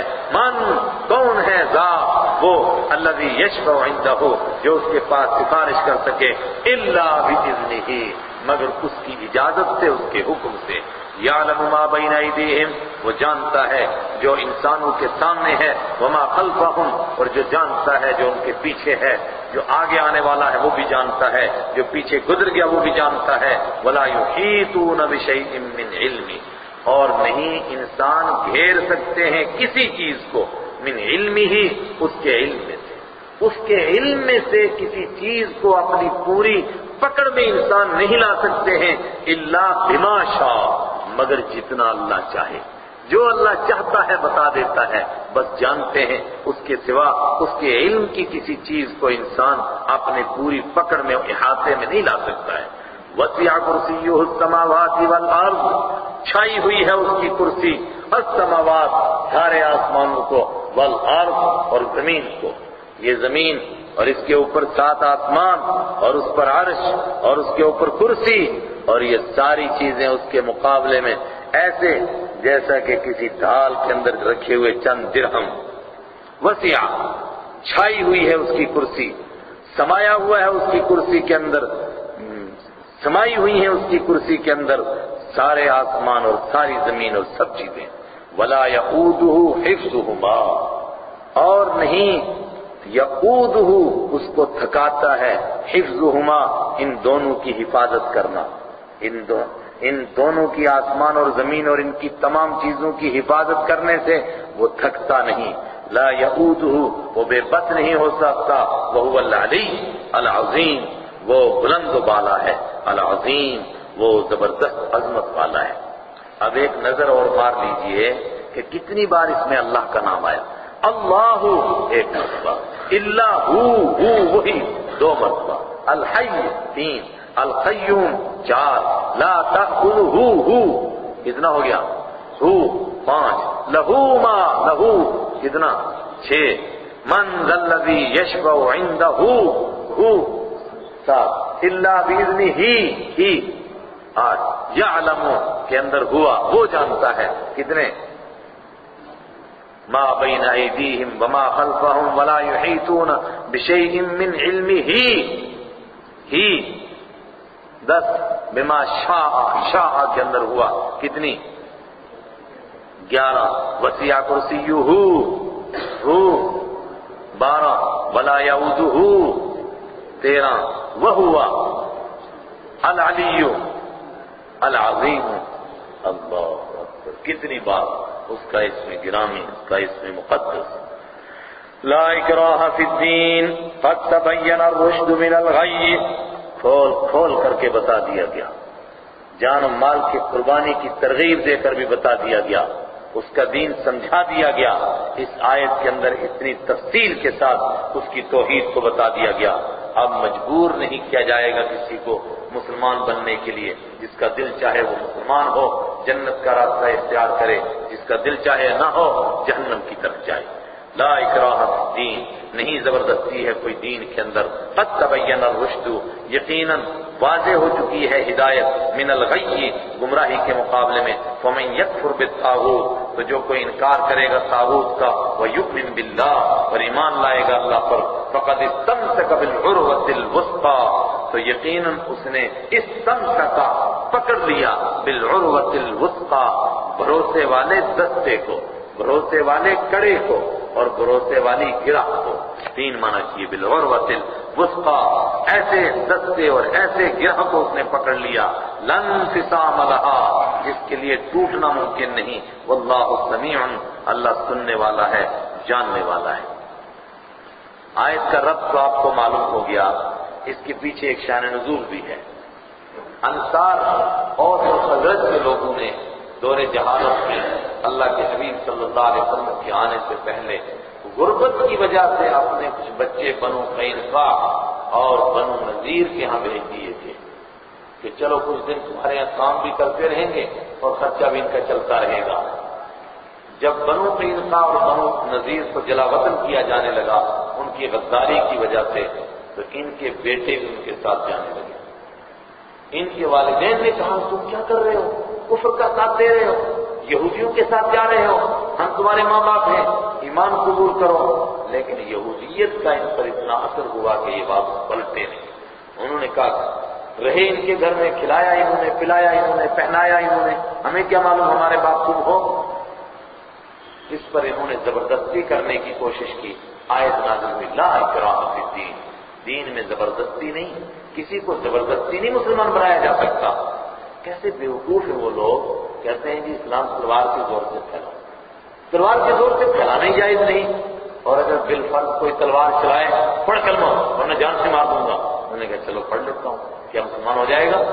زبردستی میں کلمہ پڑھانے سے کوئی مسلمان ہو ہی نہیں سکتا ہے، پھر کیسے زبردستی سے دین پھیل گیا؟ ایسا جھوٹ جس کے پیچھے سچ نام کی کوئی چیز نہیں ہے۔ لا اکراہ فی الدین، دین میں کوئی جبر نہیں، کوئی زبردستی نہیں۔ قد تبین الرشد من الغی، ہدایت واضح ہو چکی ہے گمراہی کے مقابلے میں۔ فمن یکفر بالطاغوت، جو کوئی انکار کرے گا طاغوت کا۔ یہ طاغوت کیا بلا ہے؟ کئی تفسیریں آئیں طاغوت کی۔ جادو کو طاغوت کہتے ہیں، جادو کرنے والے کو طاغوت کہتے ہیں، اور بت کو طاغوت کہتے ہیں، اور بت کے پجاریوں کو بھی طاغوت، اور جو غیر خدا کی عبادت کی دعوت دے اس کو بھی طاغوت کہا گیا۔ بہت لمبی تفسیر، یہ سب طاغوت ہیں اور سب مراد ہیں یہاں پر۔ من یکفر بالطاغوت، جو کوئی طاغوت کا انکار کرے گا، اور محاورے کے طور پر بول دیا جاتا ان طاقتوں کو بھی جو خدا بیزاری کی دعوت دیں اور خدا کے شرک کی دعوت دیں، ان طاقتوں کو بھی کہا دیا جاتا ہے طاغوتی طاقتیں، ورنہ اصل میں طاغوت کو بت کو کہا جاتا تھا، اصل میں طاغوت جادو کو اور کہانت کو اور کاہن کو اور ساحر کو کہا جاتا تھا۔ وَيُؤْمِن بِاللَّهِ، اور اللہ پر ایمان لائے، فَقَدِ اسْتَمْسَكَ بِالْعُرْوَةِ الْوُثْقَىٰ، اس نے پکڑا عروہ وثقیٰ کو۔ عروہ کیا ہے؟ ایک رسہ، اس میں گانٹھ لگا دے، گانٹھ کی جگہ سے آدمی پکڑ لے تو چھوٹتا نہیں ہے، اس کو بھی عروہ کہتے ہیں۔ دستے کو پکڑ لیں نہ چھوٹے، اس کو بھی عروہ کہتے ہیں۔ اور رستے کے آخر میں ایسے ہلکا ہو، کڑا ہو، آپ کڑے میں سے اس کو پکڑ لیں، اس کو بھی عروہ کہتے ہیں۔ یہ بھروسے والا کڑا ہے، لن انفصام لہا، جس کے لیے ٹوٹنا نہیں، اللہ سننے والا، جاننے والا۔ اللہ ولی الذین آمنوا، اب دو طبقے ہو گئے، ایک وہ جو طاغوت کا ساتھی بن گیا، اور دوسرا وہ جس نے ایمان اختیار کیا۔ جو ایمان قبول کرتا ہے اللہ ان کا دوست ہے۔ اللہ ولی، اللہ دوست ہے، الذین آمنوا، لوگوں کا جو ایمان لائے، یخرجہم من الظلمات الی النور، نکالتا ہے اللہ ان کو اندھیریوں سے روشنی کی جانب۔ والذین کفروا، اور وہ لوگ جنہوں نے کفر کیا، اولیاءہم الطاغوت، ان کے دوست طاغوت ہیں، یخرجونہم، وہ نکالتے ہیں ان کو من النور الی الظلمات، روشنی سے اندھیریوں کی جانب۔ قرآن کریم میں بار بار آئے گا یہ لفظ، اندھیریاں جمع اور روشنی واحد۔ مفسرین نے کہا کہ روشنی اصل میں اکیلی ہے اللہ کے دین، اس لیے اس کو ہمیشہ واحد لایا گیا، اور اندھیریاں کفر کی اندھیری، شرک کی اندھیری، بدعات کی اندھیری، یہودیت کی اندھیری، عیسائیت کی اندھیری، منافقت کی اندھیری، یہ بہت اندھیریاں ہیں، اس لیے ظلمات کو جمع لایا جاتا ہے۔ اولئک اصحاب النار، یہ جہنمی لوگ ہیں، آگ والے ہیں، ہم فیہا خالدون، یہ اس میں ہمیشہ ہمیشہ رہیں گے۔ دو کردار تھے، ایک طاغوت کا، ایک ایمان والے کا۔ آگے ان دو کرداروں کے لیے دو شخصیات کو پیش کیا جا رہا ہے۔ ایک ان کا دوست اللہ ہے، وہ ہے حضرت ابراہیم علیہ السلام، اور دوسرا جس کا دوست طاغوت ہیں، یہی بت ہیں، کاہن ہیں، ساحر ہیں اور طاغوتی طاقتیں ہیں، وہ اس کے دوست ہیں، اس کا کردار پیش کیا جا رہا، وہ ہے نمرود، مشہور ہے نمرود، اور تحقیقی بات لوگوں نے لکھی نمرود، نون کے اوپر پیش اور دال نہیں بلکہ زال، اور بعد نے نمرود بھی کہا۔ کون تھا یہ؟ بابل کا بادشاہ تھا، جہاں پر حضرت ابراہیم کے باپ آزر رہتا تھا۔ آزر کون تھا؟ بت فروش تھا یا اس کا وزیر تھا؟ اس کے گھر میں حضرت ابراہیم علیہ السلام پیدا ہوئے۔ ابراہیم علیہ السلام کو پروردگار نے فطرت سلیمہ عطا فرمائی، اپنی قدرت غیب سے ان کی تربیت اور پرورش فرمائی، بتوں کے ماحول میں آنکھیں کھولی، لیکن اللہ نے توحید عطا فرمائی۔ وقت کے بادشاہ کو دعوت دینے چلے، بادشاہوں سے الجھ پڑا۔ الم تر الی الذی حاج ابراہیم، کیا آپ نے دیکھا؟ کیا آپ نے نہیں دیکھا؟ کیا آپ نہیں جانتے ہیں؟ ابھی عرض کر چکا۔ الی الذی، اس آدمی کی طرف دیکھا، حاج ابراہیم، جس نے جھگڑا کیا ابراہیم علیہ السلام سے فی ربہ، ان کے رب کے بارے میں، ان آتاہ اللہ الملک، صرف اس وجہ سے جھگڑا کیا کہ اللہ نے اس کو بادشاہی عطا کی تھی۔ اذ قال ابراہیم، یاد کرو جب ابراہیم علیہ السلام نے فرمایا ربی الذی یحیی و یمیت، مناظرہ کرنے لگا، بحث کرنے لگا، ابراہیم علیہ السلام نے دلیل پیش کی۔ تو اپنے آپ کو خدا کہتا ہے؟ ربی، میرا رب وہ ہے الذی یحیی و یمیت، جو زندہ کرتا ہے اور مارتا ہے، جس کے پاس زندگی کی طاقت، جس کے پاس موت کی طاقت، وہ میرا رب ہے۔ قال انا احیی و امیت، اس نے کہا میں بھی زندہ کرتا ہوں اور میں بھی مارتا ہوں۔ تو کیسے زندہ کرتا ہے اور تو کیسے مار سکتا ہے؟ اس نے ایک ایسے آدمی کو جس کے لیے موت کی سزا مقرر ہو گئی تھی، اس کو بلایا اور آزاد کر دیا، کہا یہ دیکھو مردے کو زندہ کر دیا۔ اور ایک چلتے پھرتے آدمی کو قتل کروا دیا، کہا دیکھ یہ زندے کو مردہ کر دیا۔ حالانکہ زندے اور مردہ کرنے کا یہ مطلب نہیں تھا، یہ تو ظاہری اسباب ہیں، یہ تو کوئی بھی کر سکتا ہے۔ موت اور زندگی کا مالک بننا، موت اور زندگی کا مختار ہونا، یہ تو ایک الگ چیز ہے۔ اور مناظرے کے اصول میں سے ہے یہ بات کہ آپ جو دلیل پیش کریں اس پر ڈٹ جائیں۔ اگر آپ اس دلیل کو چھوڑ کے دوسری اختیار کریں گے تو وہ آپ کی کمزوری سمجھے گا، لیکن کبھی کبھی آپ کا مخاطب بلید الذہن ہوتا ہے، کند ذہن ہوتا ہے، وہ گہری دلیل کو نہیں سمجھتا ہے۔ ایسے وقت میں ضرورت ہے کہ آپ موٹی دلیل پیش کرو۔ تو ابراہیم علیہ السلام نے موٹی دلیل پیش کی۔ کیا فرمایا ابراہیم علیہ السلام نے؟ فَإِنَّ اللَّهَ، تو بے شک اللہ وہ ہے، یأتی بِالشَّمْسِ مِنَ الْمَشْرِقِ، جو لاتا ہے سورج کو مشرق سے، فَأْتِ بِهَا مِنَ الْمَغْرِبِ، تو لے آ سورج کو مغرب کی جانب سے۔ وَبُهِتَ الَّذِي كَفَرَ، فَبُهِتَ، حتیٰ پکا رہ گیا، حیران و ششدر رہ گیا، الذی کفر، جس نے کفر کیا، اس نے کہا اب کیا جواب ہو، تو پھنس گیا۔ امام راضی رحمۃ اللہ علیہ نے یہاں ایک نقطہ اٹھایا کہ نمرود یہ بھی تو کہہ سکتا تھا کہ میں خدا ہوں، میرے حکم سے سورج ادھر سے چڑھتا ہے ادھر ڈوبتا ہے، اگر تیرا خدا کوئی اور ہے اس کو بول ادھر سے نکالے وہ ادھر ڈبا دے۔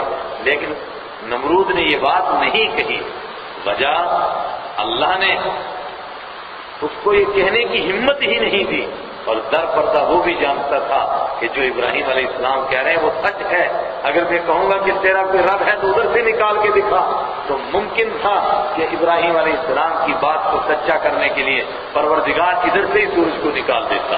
اس کے لیے کیا مشکل ہے؟ ہم اس کے قائل نہیں ہے کہ قیامت کے دن سورج پلٹ جائے گا، پلٹ سکتا تھا۔ واللہ لا یہدی القوم الظالمین، اور اللہ ظالم لوگوں کو ہدایت نہیں دیتا ہے۔ او کالذی مر علی قریۃ وہی خاویۃ علی عروشہا، چھوٹی چھوٹی باتوں سے انسان کو اشکال پیدا ہوتا ہے، اور پھر وہ بڑھتے بڑھتے بڑھتے بڑھتے بڑھتے بڑھتے انسان کو نافرمانی تک پہنچاتا ہے۔ اطمینان قلب کے لیے دو واقعات کو سنایا جا رہا ہے۔ پروردگار کیسی طاقت کا مالک ہے، کیسی قدرت کا مالک ہے۔ ایک واقعہ ایک نبی علیہ السلام کا سنایا جا رہا ہے، اور مشہور یہ ہے، قرآن پاک نے تو متعین نہیں کیا کہ یہ بنی اسرائیل کے انبیاء میں سے نبی ہیں، اور یہ اس دور کی بات ہے جب بخت نصر نے بنی اسرائیل پر حملہ کیا اور فلسطین کو طاق کو تاراج کر دیا، بنی اسرائیل کو گرفتار کر کے لے آیا۔ اس وقت میں اس نبی نے وہاں سے گزرتے ہوئے گری ہوئی بستی کو دیکھ کر کے یہ جملہ کہا تھا جو آگے آ رہا ہے، پڑھیے. او کالذی، یا مثال پیش کیجیے کیا دیکھا آپ نے اس شخص کی طرف، مر علی قریۃ، جو گزرا ایک بستی سے، وہی خاویۃ، اس حال میں کہ بستی گری پڑی تھی، علی عروشہا، اپنی چھتوں کے بل. قال انا یحیی ہذہ اللہ بعد موتہا، انہوں نے عرض کیا انا، کس طریقے سے زندہ کرے گا پروردگار اللہ تعالی بعد ہذہ، اس بستی کو، بعد موتہا، اس کے مرنے کے بعد. تاخت و تاراج ہوئی بستی، لوگ قتل ہو گئے ہیں، گھروں کو ان پر گرا دیا گیا، مر گئے، کیڑے پڑ گئے، ہڈیاں گل گئیں، ختم ہو گئے. اس منظر کو دیکھا، انہوں نے کہا کہ اللہ دوبارہ زندہ کرے گا، اس پر تو یقین ہے، اس پر تو ہمارا ایمان ہے، لیکن اس کا طریقہ کیا ہوگا، کیا سمجھ میں نہیں آتا کس طریقے سے زندہ کرے گا. فَأَمَاتَهُ اللَّهُ مِئَةَ عَامٍ، تو موت دے دی ان کو اللہ تعالیٰ نے 100 عام، 100 سال تک. ثم بعثه، پھر ان کو دوبارہ زندہ کیا، 100 سال کے بعد دوبارہ زندہ ہوئے. قال کم لبثت، پروردگار نے فرمایا کم لبثت، کتنی دیر ٹھہرے رہے آپ یہاں، کتنی دیر یہ آپ اس حالت میں رہے. قال لبثت یوما او بعض یوم، انہوں نے کہا ٹھہرا رہا میں ایک دن یا دن کا کچھ حصہ. ایسا لگتا ہے کہ شاید عصر کے وقت میں یہاں سویا تھا اور مغرب سے پہلے اٹھ گیا ہوں، یہ ایسا لگتا ہے کہ شاید کل سویا تھا آج اٹھا ہوں اور پورا یوم، پورا دن ہو گیا. قال بل لبثت 100 عام، فرمایا بلکہ آپ ٹھہرے ہو یہاں 100 عام، 100 سال تک.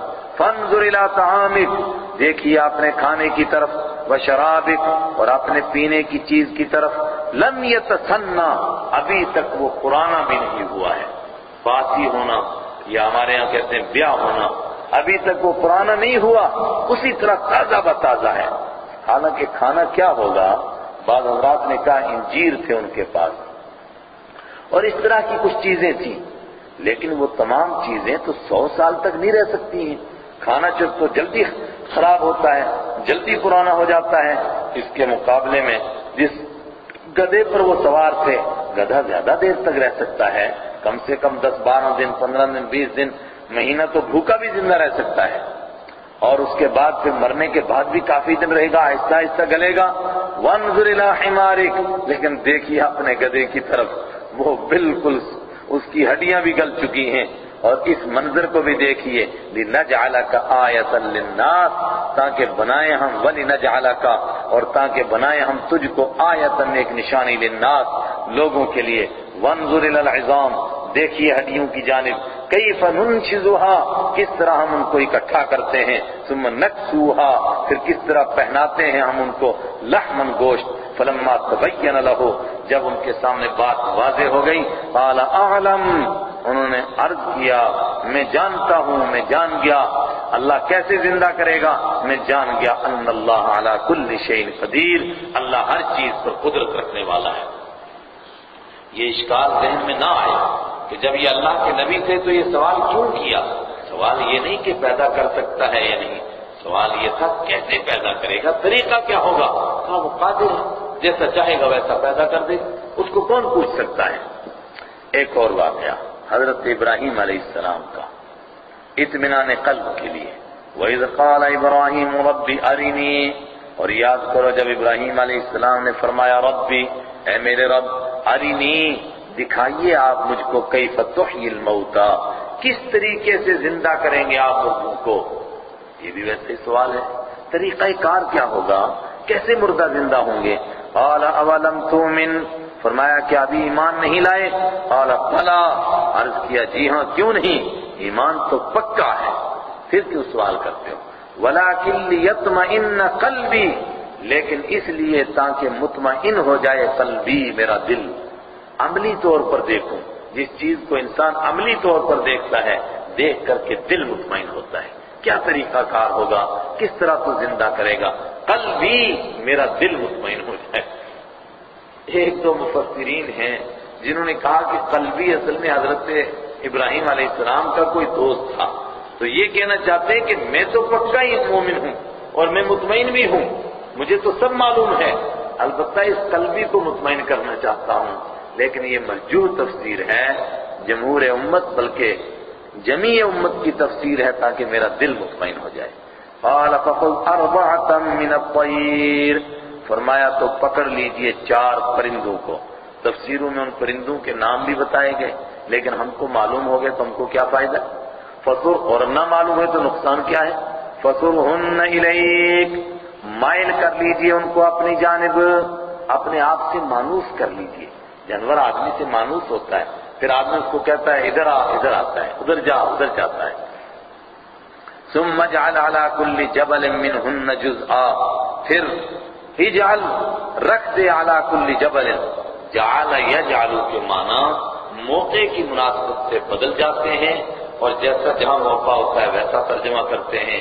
قال شاہ ولی اللہ رحمہ اللہ تعالی ثم جعل على كل جبل، چند الفاظ انہوں نے گنے ہیں کہ ان کے معنی موقع کے لحاظ سے بدلتے رہتے ہیں، یہاں رکھنا مناسب معنی ہے۔ پھر رکھ دے علی کل جبل، ہر پہاڑ پر جو آپ کے آس پاس میں پہاڑ ہیں، منہن، ان پرندوں میں سے جزءاً، ایک ٹکڑا کر کے ان کے چھوٹے چھوٹے پیس بنائیے گا اور قیمہ بنا کر کے ان کو ملا دیجئے گا، اور پھر ہر پہاڑ کے اوپر پھینک دیجئے تھوڑے تھوڑے حصہ، کسی کا پر کہیں، کسی کی ٹانگ کہیں۔ پھر ثم ادعوہن، پھر بلائیے ان کو، یأتینک سعیا، آ جائیں گے وہ آپ کے پاس دوڑتے ہوئے۔ وَاعْلَمْ أَنَّ اللَّهَ عَزِيزٌ حَكِيمٌ، اور جان لیجئے کہ اللہ تعالیٰ غالب ہے، حکیم، حکمت والا ہے۔ یہ بیان تو بیچ میں آ گیا اللہ لا الہ الا ہو سے لے کر یہاں تک، اس وجہ سے پھر رسالت کا ذکر آیا تھا تو فوراً اس کے مقابلے میں توحید کا تذکرہ فرمایا، ورنہ اصل ذکر کیا چل رہا تھا؟ یا ایھا الذین آمنوا انفقوا، اے ایمان والو جان کی قربانی کے ساتھ ساتھ مال کی قربانی دو، اللہ کے راستے میں خرچ کرو۔ اب آگے دور تک اللہ کے راستے میں خرچ کرنے کی ترغیب بھی ہے اور خرچ کرنے کا طریقہ بھی ہے، خالی ترغیب نہیں، محض خرچ کرنا مقصود نہیں ہے، خیرات تو اور بھی کرتے ہیں، بلکہ ہم سے زیادہ کرتے ہیں، کتنی دان دیتے ہیں آپ سے زیادہ، مگر جو یہاں خرچ کرنا مقصود ہے وہ ان کو نصیب نہیں۔ کچھ آداب ہیں، کچھ طریقے ہیں اللہ کے راستے میں خرچ کرنے کے، وہ بطور خاص بتائے جائیں گے، اس لیے بیان لمبا ہوگا۔ کیا طریقہ ہے؟ سب سے پہلے تو ترغیب، مثل الذین ينفقون اموالهم فی سبیل اللہ، مثال الذین، ان لوگوں کی، ينفقون جو خرچ کرتے ہیں اپنے مالوں کو، فی سبیل اللہ، اللہ کے راستے میں۔ اس خرچ کیے ہوئے مال کی مثال کا مثل حبہ، یہ مثال ہے اس دانے کی طرح، اس کی مثال ہے اس دانے کی مثال، انبتت 7 سنابل، جب مثل اور کا آئے تو پیچھے عرض کرا دونوں میں سے ایک زیادہ ہوتا ہے، یہ خرچ کیا ہوا اس دانے کی طرح ہے، انبتت 7 سنابل، جس نے اگایا 7 بالیوں کو، ایک دانہ زمین میں ڈالا، اس میں سے ایک پودا نکلنے کے بجائے 7 پودے نکلے، 7 پودے، فی کل سنبلۃ 100 حبہ، اور ہر پودے کے اوپر، ہر سنبل کے اوپر 100 حبہ، 100 دانے ہیں۔ سنبلہ کس کو کہتے ہیں؟ پودے کے لاسٹ میں جو دانہ لگنے کی جگہ ہوتی ہے اس کو سنبلہ۔ 100 حبہ، ہر ایک کے اوپر 100 دانے آئے، تو ایک کے بدلے میں کتنے ملے؟ 100 ملے۔ اللہ کے راستے میں اسی طرح خرچ کرنے کی مثال ہے۔ اور حضرت شاہ صاحب رحمۃ اللہ علیہ فرماتے ہیں یہ ایک مثال ہی ہے، اس کا یہ مطلب نہیں ہے کہ آپ تلاش کریں کہ کون سا دانہ ہے جس کو ڈالیں گے اور اس کے 100 پودے لگیں گے اور 7 پودے، اور ہر پودے کے اوپر 100 دانے آئیں گے، تو ایک دانے کے بدلے میں 700 دانوں کا ثواب ملے گا، 700 دانے بن جائیں گے۔ یہ کہاں کی زمین ہے، کہاں کا پودا ہے؟ فرمایا یہ تلاش کرنے کی ضرورت نہیں ہے۔ ہو سکتا ہے کہ آپ کے ایک دانہ ڈالنے سے بجائے 7 پودے نکلنے کے 20 پودے نکل جائیں، اور ہر پودے کے اوپر 100 دانے کے بجائے ہو سکتا ہے کہ 200 دانے آ جائیں، تو پھر ایک دانے کے بدلے میں آپ کو کتنے 40,000 دانوں کا 4,000 دانوں کا ثواب مل رہا ہے۔ اللہ کے ہاں کوئی مشکل نہیں ہے، ایسا ہو سکتا ہے، صرف یہ ایک مثال ہی ہے۔ واللہ یضاعف لمن یشاء، تو کیا صرف 700 ہی ملے گا؟ فرمایا اللہ بڑھائے گا جس کے لیے چاہتا ہے، جتنا بڑھائے گا جس کے لیے چاہے گا۔ یہ تو 700 کی ایک مثال ہے، اللہ چاہے گا اور بڑھائے گا اور بڑھائے گا، اور ابھی بہت پہاڑ کی مثال عرض کر چکا ہوں۔ اور اللہ کے راستے میں جو چیز خرچ کی جائے بطور خاص اعلاء کلمت اللہ کے لیے، اس کے لیے تو رحمت عالم صلی اللہ علیہ وسلم نے فرمایا جو گھوڑا اللہ کے راستے کے لیے پالا، قیامت کے دن اعمال نامے کے ساتھ اس گھوڑے کو بھی تولا جائے گا۔ چلو یہ بھی بات آتی ہے سمجھ میں۔ جو اس کو چارہ کھلایا، دانا کھلایا، وہ بھی تولا جائے گا۔ چلو یہ بھی بات سمجھ میں آئی۔ فرمایا اس کی لید اور اس سے جو اور بول و براد نکلا وہ بھی تولا جائے گا۔ اللہ اکبر، کتنا زیادہ اللہ بڑھاتا جائے گا، اس کو کتنی قدر ہے اللہ اپنے بندوں کے خرچ کرنے کی۔ واللہ واسع علیم، اللہ وسعت والا ہے، علیم جاننے والا ہے۔ الذین ينفقون اموالهم فی سبیل اللہ، آداب شروع ہو گئے۔ وہ لوگ جو خرچ کرتے ہیں اپنے مالوں کو اللہ کے راستے میں، ثم لا یتبعون، پھر پیچھا نہیں کرتے ہیں، ما انفقوا، جو انہوں نے خرچ کیا، منن، احسان جتلانے کے لیے، ولا اذن، اور نہ تکلیف دینے کے لیے، لہم اجرہم عند ربہم، ان کے لیے ہے ان کا اجر ان کے رب کے پاس۔ اور جو خرچ کی ہوئی چیز کے پیچھا کرتے ہیں تکلیف دینے کے لیے اور احسان جتلانے کے لیے، ان کے لیے اجر نہیں ہے۔ ولا خوف علیہم ولا هم يحزنون، کوئی ڈر نہیں ہوگا ان پر اور کوئی غم نہیں، یہ غمگین نہیں ہوں گے۔ قول معروف، نیکی کی بات کہنا، ومغفرۃ، اور بخشش کر دینا، خیر، بہتر ہے، من صدقۃ، ایسے صدقے سے یتبعها اذى، جس کے پیچھے لگی ہوئی ہو تکلیف۔ آپ نے خرچ کیا، مدرسے کے محتمم کو دیا، آپ محتمم بیچارے نے ادارے کا ایک نظام بنایا، آپ مجھے تان کے پہنچ گئے، اور ایسے نہیں چلے گا، ایسا چلے گا جیسا میں چاہتا ہوں۔ کیوں جی؟ کہتے ہیں میں نے یہاں نہیں چندہ دیا ہے۔ اچھا، تو آپ نے اسی لیے چندہ دیا تاکہ آپ اپنی کھڑپینچی جتلائیں، کوئی ثواب نہیں، سب برباد ہو گیا، سب ضائع ہو گیا۔ اور زندگی میں ایک مرتبہ احسان جتلا دیا، کسی یتیم پر خرچ کرتے رہے ساری زندگی، اور جوان ہوا، اس نے آپ کی نافرمانی کی، آپ نے کہا ارے کم بخت، تو بھول گیا، ابھی تک تو تیرے پیٹ میں میرے دانے موجود ہیں، ابھی تک تو میرے دیے ہوئے کپڑے موجود ہیں، اور تو اتنا جلدی بھول گیا۔ اور وہ بات تو سب کو یاد ہے، جگانے کے لیے یاد کر دیتا ہوں۔ جو بیچارہ غریب شادی کر رہا تھا اور شیروانی نہیں تھی، تو کہا یار کوئی شیروانی دے دو، تو مولوی صاحب نے شیروانی دے دی۔ اب جو شادی کرنے گیا، نکاح ہونے لگا، پوچھا گیا دلہا کون؟ اس نے کہا دلہا یہ ہے، مگر شیروانی میری ہے۔ یہ بھی اسی میں شامل ہے، احسان جتلا رہا ہے۔ اس احسان جتلانے سے تو کوئی نیکی کی بات کہہ دینا، اور کوئی مانگنے والا تنگ کرتا ہے اور غصہ آتا ہے، لیکن پھر بھی اس کو معاف کر دینا، یہ تو اس سے بہتر ہے۔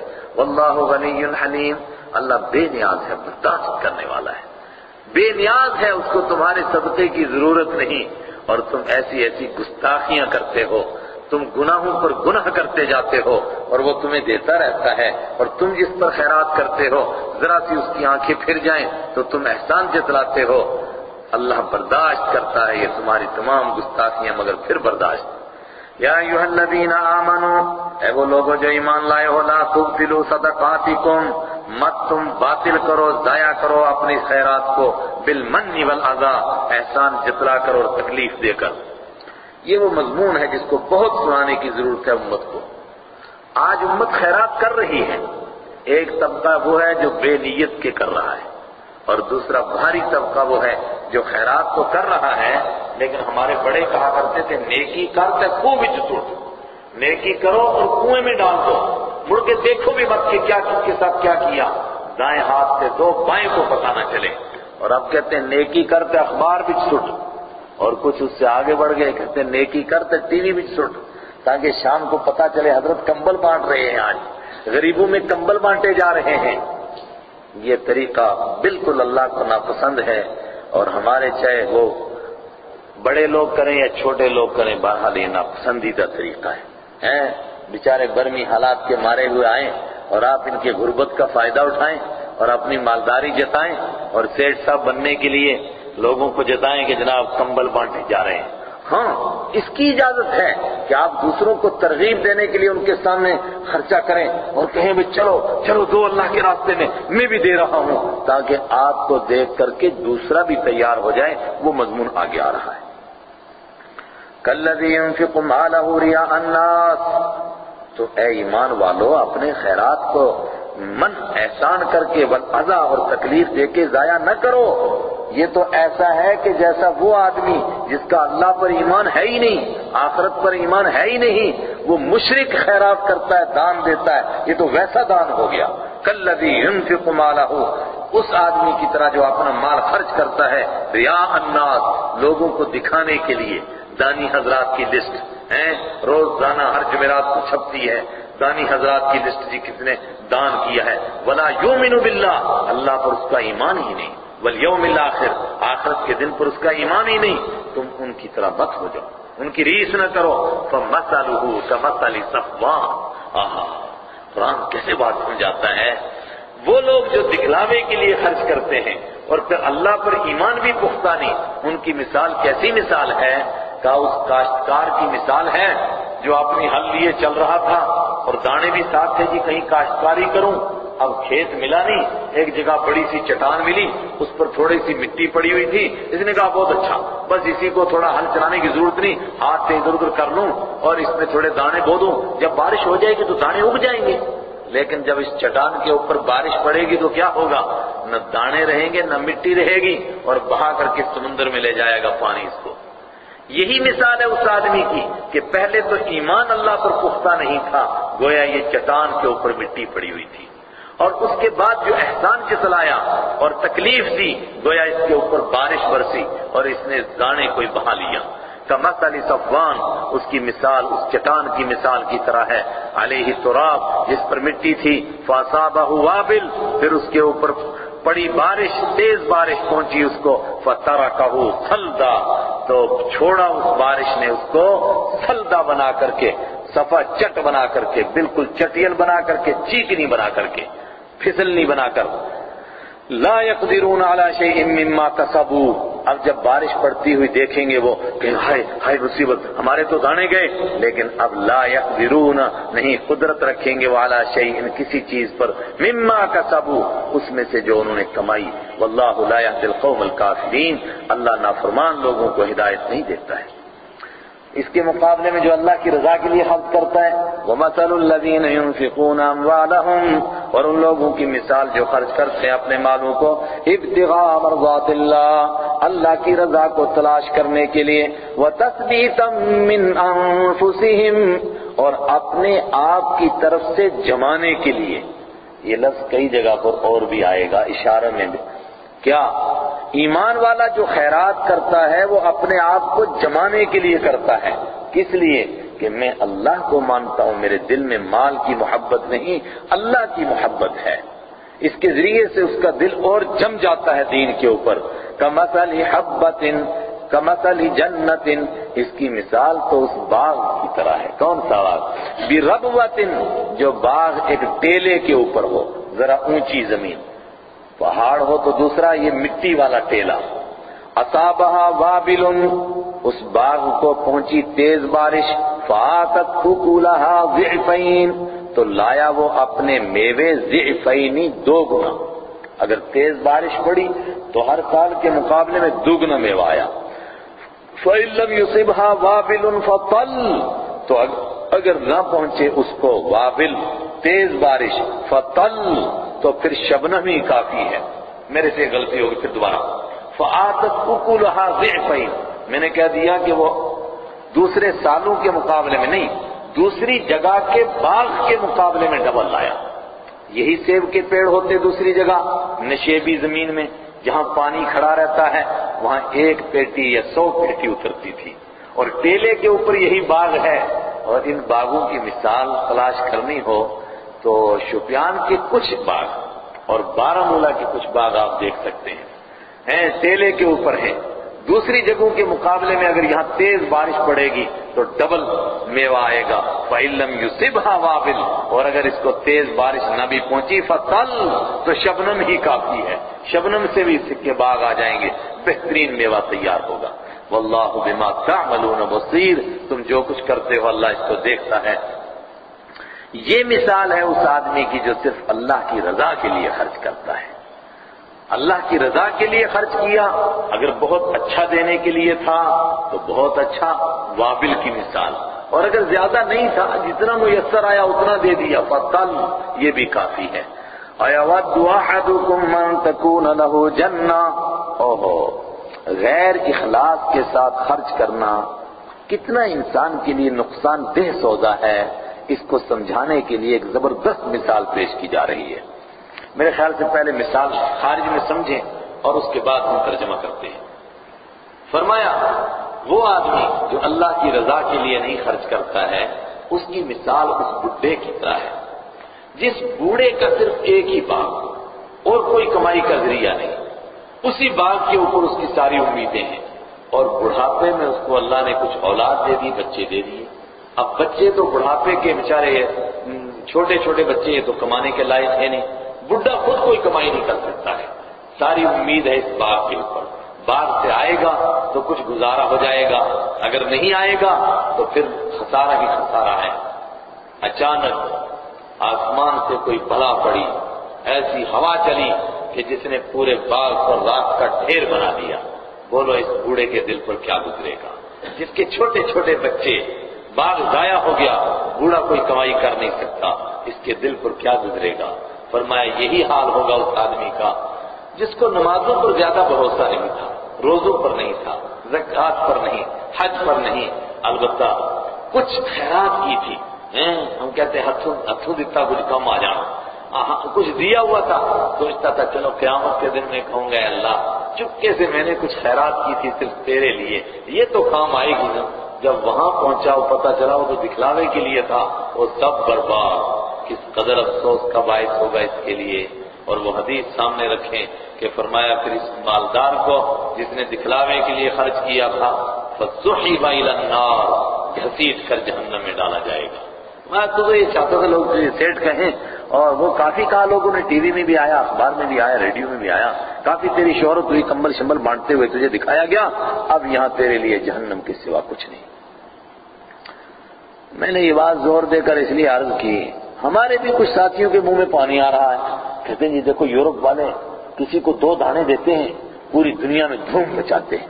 ارے وہ اس لیے دے رہے ہیں کہ لوگوں کو تباہ کر کے رکھیں، لوگوں کو احسان جتلائیں، کیا ہم ان کے نقش قدم پر چلیں؟ کچھ برادران وطن بھی خرچ کرتے ہیں جی، ہر جمعرات کو دانی حضرات کی لسٹ چھپتی ہے، تو ہم بھی کم سے کم کہتے تھوڑا میڈیا میں آئے، لوگوں کو پتہ چلے۔ ہمیں ان کے راستے پر نہیں چلنا چاہیے، ہمیں ہمارے اپنے طریقے ہیں اختلاف کرنے کے۔ اَيَوَدُّ أَحَدُكُمْ أَن تَكُونَ لَهُ جَنَّةٌ، کیا پسند کرتا ہے تم میں سے کوئی اس بات کو ان تکون لہ جنہ، کہ ہو اس کے لیے ایک باغ من نخیل، کھجور کا، واعناب، اور انگور کا، تجری من تحتها الانہار، بہتی ہوں اس کے نیچے سے نہریں، لہو فیہا من کل الثمرات، اور اس کے لیے اس باغ میں ہر قسم کے میوے ہوں، انگور ہے، لیچی ہے، اور سیب بھی ہو سکتا ہے، اگرچہ ان دونوں کا جوڑ نہیں، لیکن فرض کرو یہ بھی ہے، وَأَصَابَهُ الْكِبَرُ، اور اس کا پہنچ گیا بڑھاپا، بوڑھا ہو گیا، کچھ کام کر نہیں سکتا، وَلَهُ ذُرِّيَّةٌ ضُعَفَاءُ، اور اس کے لیے اولاد ہے کمزور، بڑھاپے میں بچے مل گئے، فَأَصَابَهَا إِعْصَارٌ، اس باغ کو پہنچا اعصار، اردو میں ترجمہ کرتے ہیں بگولا، ہم اپنی زبان میں کہتے ہیں بلونا، آپ جو بھی سمجھیں، وہ ہوا جو ایسے گول ہو کر کے چلتی ہے نا، اور یہاں تو تھوڑی سی گول ہوتی ہے نا، ایسے پتوں کو جمع کرتی ہے اور پھر ایسے اوپر کو چل پڑتی ہے، لیکن جب یہ بڑی شکل میں آتی ہے تو کئی سال پہلے امریکہ میں آئی تھی، ایک کار کو اٹھا کر کے پھینکا، کتنی دور پڑی؟ 80 کلومیٹر دور۔ یہ بگولا ایسے گول ہوا جو چلتی ہے، تیز طوفان آتا ہے، یہی سمندروں میں طغیان لاتا ہے، یہ اعصار پہنچا اس کو، لیکن وہ خالی ہوا نہیں، فیہ نار، اس میں آگ تھی، فاحترقت، تو باغ جل کر کے راکھ ہو گیا۔ اب اس بڈھے کا کیا حال ہوگا؟ کیا سوچے گا؟ اس کے دل پر کیا گزرے گی؟ کہا اس سے بدتر، بلکہ بد سے بدتر منظر ہوگا اس آدمی کا جو قیامت کے دن یہ سوچ کر پہنچا اور تو کسی چیز پر بھروسہ نہیں، البتہ تھوڑی خیرات کی تھی وہ کام آ جائے گی، پتہ چلا وہ تو سب ضائع ہو گئی. کذالک یبین اللہ لکم الآیات، اسی طرح اللہ کھول کر بیان کرتا ہے آیتوں کو تمہارے لیے، لعلکم تتفکرون، تاکہ تم غور و فکر کرو. یا ایھا الذین آمنوا انفقوا من طیبات ما کسبتم، یہاں تک تو بتایا کہ خرچ کیسے کرو، اخلاص سے کرو، دل سے کرو، اللہ ہی کے لیے کرو، اس کے بعد احسان نہ جتلاؤ، اس کے بعد تکلیف نہ دو. اب بتایا جا رہا ہے کہ خیرات کس چیز کی کرو. مری ہوئی بکری اللہ کے نام پر، کسی کام کی نہیں، چلو اب اللہ کے نام پر دے دیتے ہیں. خراب ہونے لگا کھانا، کہنے لگے یہ خیرات کر کے آ جاؤ، یہ خیرات ہے؟ فرمایا خیرات وہ ہے جس کی تجھے ضرورت بھی ہے اور جو تجھے بہت پسندیدہ بھی ہے. اور اس کے لیے دو باتیں، ایک تو اس کی کمائی کا طریقہ بھی حلال کا ہو، اور دوسرے وہ چیز بھی عمدہ ہو، وہ چیز خیرات کرو. یا ایھا الذین آمنوا، اے وہ لوگوں جو ایمان لائے ہو، انفقوا، خرچ کرو، من طیبات، ان پاک چیزوں میں سے، ما کسبتم، جو تم کماؤ، چیزیں اچھی بھی ہوں اور تمہاری کمائی بھی حلال والی ہو. وَمِمَّا أَخْرَجْنَا لَكُم مِّنَ الْأَرْضِ، اور اس میں سے خرچ کرو جو نکالا ہم نے تمہارے لیے زمین میں سے، اس میں سے خیرات کرو، اسی سے عشر وغیرہ نکلا. وَلَا تَيَمَّمُوا الْخَبِيثَ مِنْهُ تُنْفِقُونَ، اور مت ارادہ کرو الخبیث، گندی چیز کے دینے کا، منہ، اس میں سے، تنفقون، کہ تم اس کو خیرات کرو. بیکار قسم کی چیزیں تلاش کی اور پھر اس کو لگے خیرات کرنے، اور پھر بغلیں جھانکنے لگے، ڈینگیں مارنے لگے کہ ہم نے بھی بڑی خیرات کی ہے. فرمایا اس کا ارادہ بھی نہ کرو خرچ کرنے کا. کیوں؟ وَلَسْتُمْ بِآخِذِيهِ، اور تم خود اس کو لینے والے نہیں ہو. اگر تمہیں کسی نے 1 من چاول دینے ہوں اور اسی طرح کے بیکار دے دیں، تمہیں سیب دینے ہوں 1 پیٹی اور گرے ہوئے اور سڑے ہوئے اور آدھے گلے ہوئے، وہ تم کو سیب دے، تم لوگے اس کو؟ وَلَسْتُمْ بِآخِذِيهِ، اور تم نہیں ہو اس کو لینے والے، إِلَّا أَن تُغْمِضُوا فِيهِ، مگر یہ کہ تم اس کے بارے میں آنکھیں بند کر لو. کوئی آدمی لایا سڑے ہوئے سیبوں کی پیٹی، اب آنکھیں بند کر لی، ہاں جی رکھ لو، دیکھتے ہوئے تو کوئی لے گا نہیں. تو کیا سوچتے ہو تم اللہ کو اللہ نے آنکھیں بند کی ہوئی ہیں؟ اس کو دے رہے ہو اور پھر خراب چیزیں دے رہے ہو. واللہ واسع، وَاعْلَمُوا، جان لو، ان اللہ غنی، اللہ بے نیاز ہے، وہ تمہارا محتاج نہیں ہے، وہ تو صرف تمہاری آزمائش کرتا ہے. حمید، تعریفوں والا ہے، وہ تمہاری حمد کا محتاج نہیں. الشیطان یعدکم الفقر، شیطان تم کو ڈراتا ہے غریبی سے. وہ کہتا ہے کہ خراب چیزیں دو، اچھی چیزیں دے دو گے تو پھر غریب ہو جاؤ گے. وَيَأْمُرُكُمْ بِالْفَحْشَاءِ، اور وہ تم کو حکم دیتا ہے بے حیائیوں کا. اللہ کے راستے میں خیرات نہ کرنا یہ بھی بے حیائی، اور اللہ کے راستے میں خیرات کر کے احسان جتلانا یہ بھی بے حیائی، اور اللہ کے راستے میں حرام کمائی کی خیرات کرنا یہ بھی بے حیائی، اور اللہ کے راستے میں دینا مگر گھٹیا چیزیں یہ بھی بے حیائی. واللہ یعدکم مغفرہ، اور اللہ تم سے وعدہ کرتا ہے بخشش کا، منہ، اپنی طرف سے، وفضلا، اور اپنی مہربانی کا. واللہ واسع علیم، اور اللہ وسعت والا جاننے والا ہے. یؤتی الحکمت من یشاء، یہ سلیقہ نصیب ہو جائے کہ اللہ کے لیے اپنی پسندیدہ چیزیں دے اور ایک ہاتھ سے دے اور دوسروں کو پتہ بھی نہ چلے، اور زندگی بھر کبھی اس کا احسان بھی نہ جتلائے، اس کا ذکر بھی نہ کرے، بس ایسا بھول گیا، بالکل دیا پتہ ہی نہیں کہاں گیا کیا ہوا. یہ حکمت ہے، یہ دانش مندی ہے. یؤتی الحکمت من یشاء، اللہ حکمت جس کو چاہتا ہے اس کو دیتا ہے. ومن یؤت الحکمہ، اور جس کو حکمت دی گئی، دین کی سمجھداری، فقد اوتی خیرا کثیرا، اس کو دی گئی بہت زیادہ خیر. وما یذکر الا اولو الالباب، اور نہیں نصیحت کی جاتی ہے الا اولو الالباب، مگر عقل والوں کو. بے عقلے کیا نصیحت سے فائدہ اٹھائیں گے؟ وما انفقتم من نفقۃ او نذرتم من نذر فإن اللہ يعلمه وما للظالمین من انصار. ایک اور ادب، جو خیرات کرو یہ سوچ کر، اس یقین کے ساتھ کرو کہ اللہ اس کو دیکھ رہا ہے، اللہ اس کا ریکارڈ بنا رہا ہے. یہ اسی طرح قیامت کے دن ہم کو دکھائی جائے گی. وما انفقتم، اور تم نے جو کچھ بھی خرچ کیا، من نفقۃ، کوئی بھی خرچ کرنے والی چیز، او نذرتم، یا تم نے نظر مانی، من نظر کوئی بھی نظر، فإن اللہ یعلمہ تو اللہ بے شک اس کو جانتا ہے۔ نظر کس کو کہتے ہیں؟ آدمی ایک طریقہ یہ ہے کہ خیرات کرتا جائے اللہ کے راستے میں اور اپنے کام اللہ کے حوالے کرتا جائے۔ دوسرا طریقہ یہ ہے کہ آدمی کہے کہ اے اللہ اگر امتحان میں پاس ہو گیا 100 روپے تیرے راستے میں خیرات کروں گا، اس کو نظر کہتے ہیں۔ اس کا کرنا واجب ہے، ضروری ہے، لیکن اس طریقے سے خیرات کرنے کو پسند نہیں کیا گیا۔ بخاری شریف کی روایت ہے، پوچھا گیا کیا نظر سے تقدیر ٹال سکتی ہے؟ فرمایا کچھ نہیں ہوتا، البتہ کنجوس کا مال نکل جاتا ہے۔ بھئی خیرات تو اپنی طرف سے کرتے رہو اور کام اللہ پر ڈال دو۔ ہمارا کام ہے خیرات کرنا، اللہ کا کام ہے ہمارے کام بنانا، مگر تم اللہ کے ساتھ شرط لگاتے ہو تو یہ کام بنا پھر میں اتنے پیسے دوں گا۔ یہ اچھا طریقہ نہیں مانا گیا، لیکن اگر کوئی کر لے تو اس کا ادا کرنا فرض ہے۔ وَمَا لِلظَّالِمِينَ مِنْ أَنصَارٍ اور ظالموں کے لیے کوئی مددگار نہیں۔ إِن تُبْدُوا الصَّدَقَاتِ فَنِعِمَّا هِيَ اوپر کے مضمون سے ایک بات آ رہی تھی ذہن میں کہ اس کا مطلب کہ چوری سے صدقہ کرنا چاہیے، چپکے سے، بس پتہ ہی نہ چلے کسی کو۔ کیا یہی مطلب ہے اسی کا نام اخلاص ہے؟ فرمایا نہیں، اس کا نام اخلاص نہیں اور اس کے خلاف کا نام ریاکاری نہیں۔ بہت سارے لوگ کہتے ہیں کہ اگر کوئی دیکھ لے تو یہ ریاکاری ہوگی، کہتے نہیں کہتے؟ بے شمار لوگ کسی کے ہاتھ میں کوئی ذکر کرنے کے دانے یا تسبیح دیکھ لیتا ہے، کہتا دیکھو کتنا ریاکار ہے، دوسروں کا دکھا رہا ہے۔ کسی کو اعلان نماز پڑھتے ہوئے دیکھتا ہے، کہتا ہے کتنا ریاکار ہے۔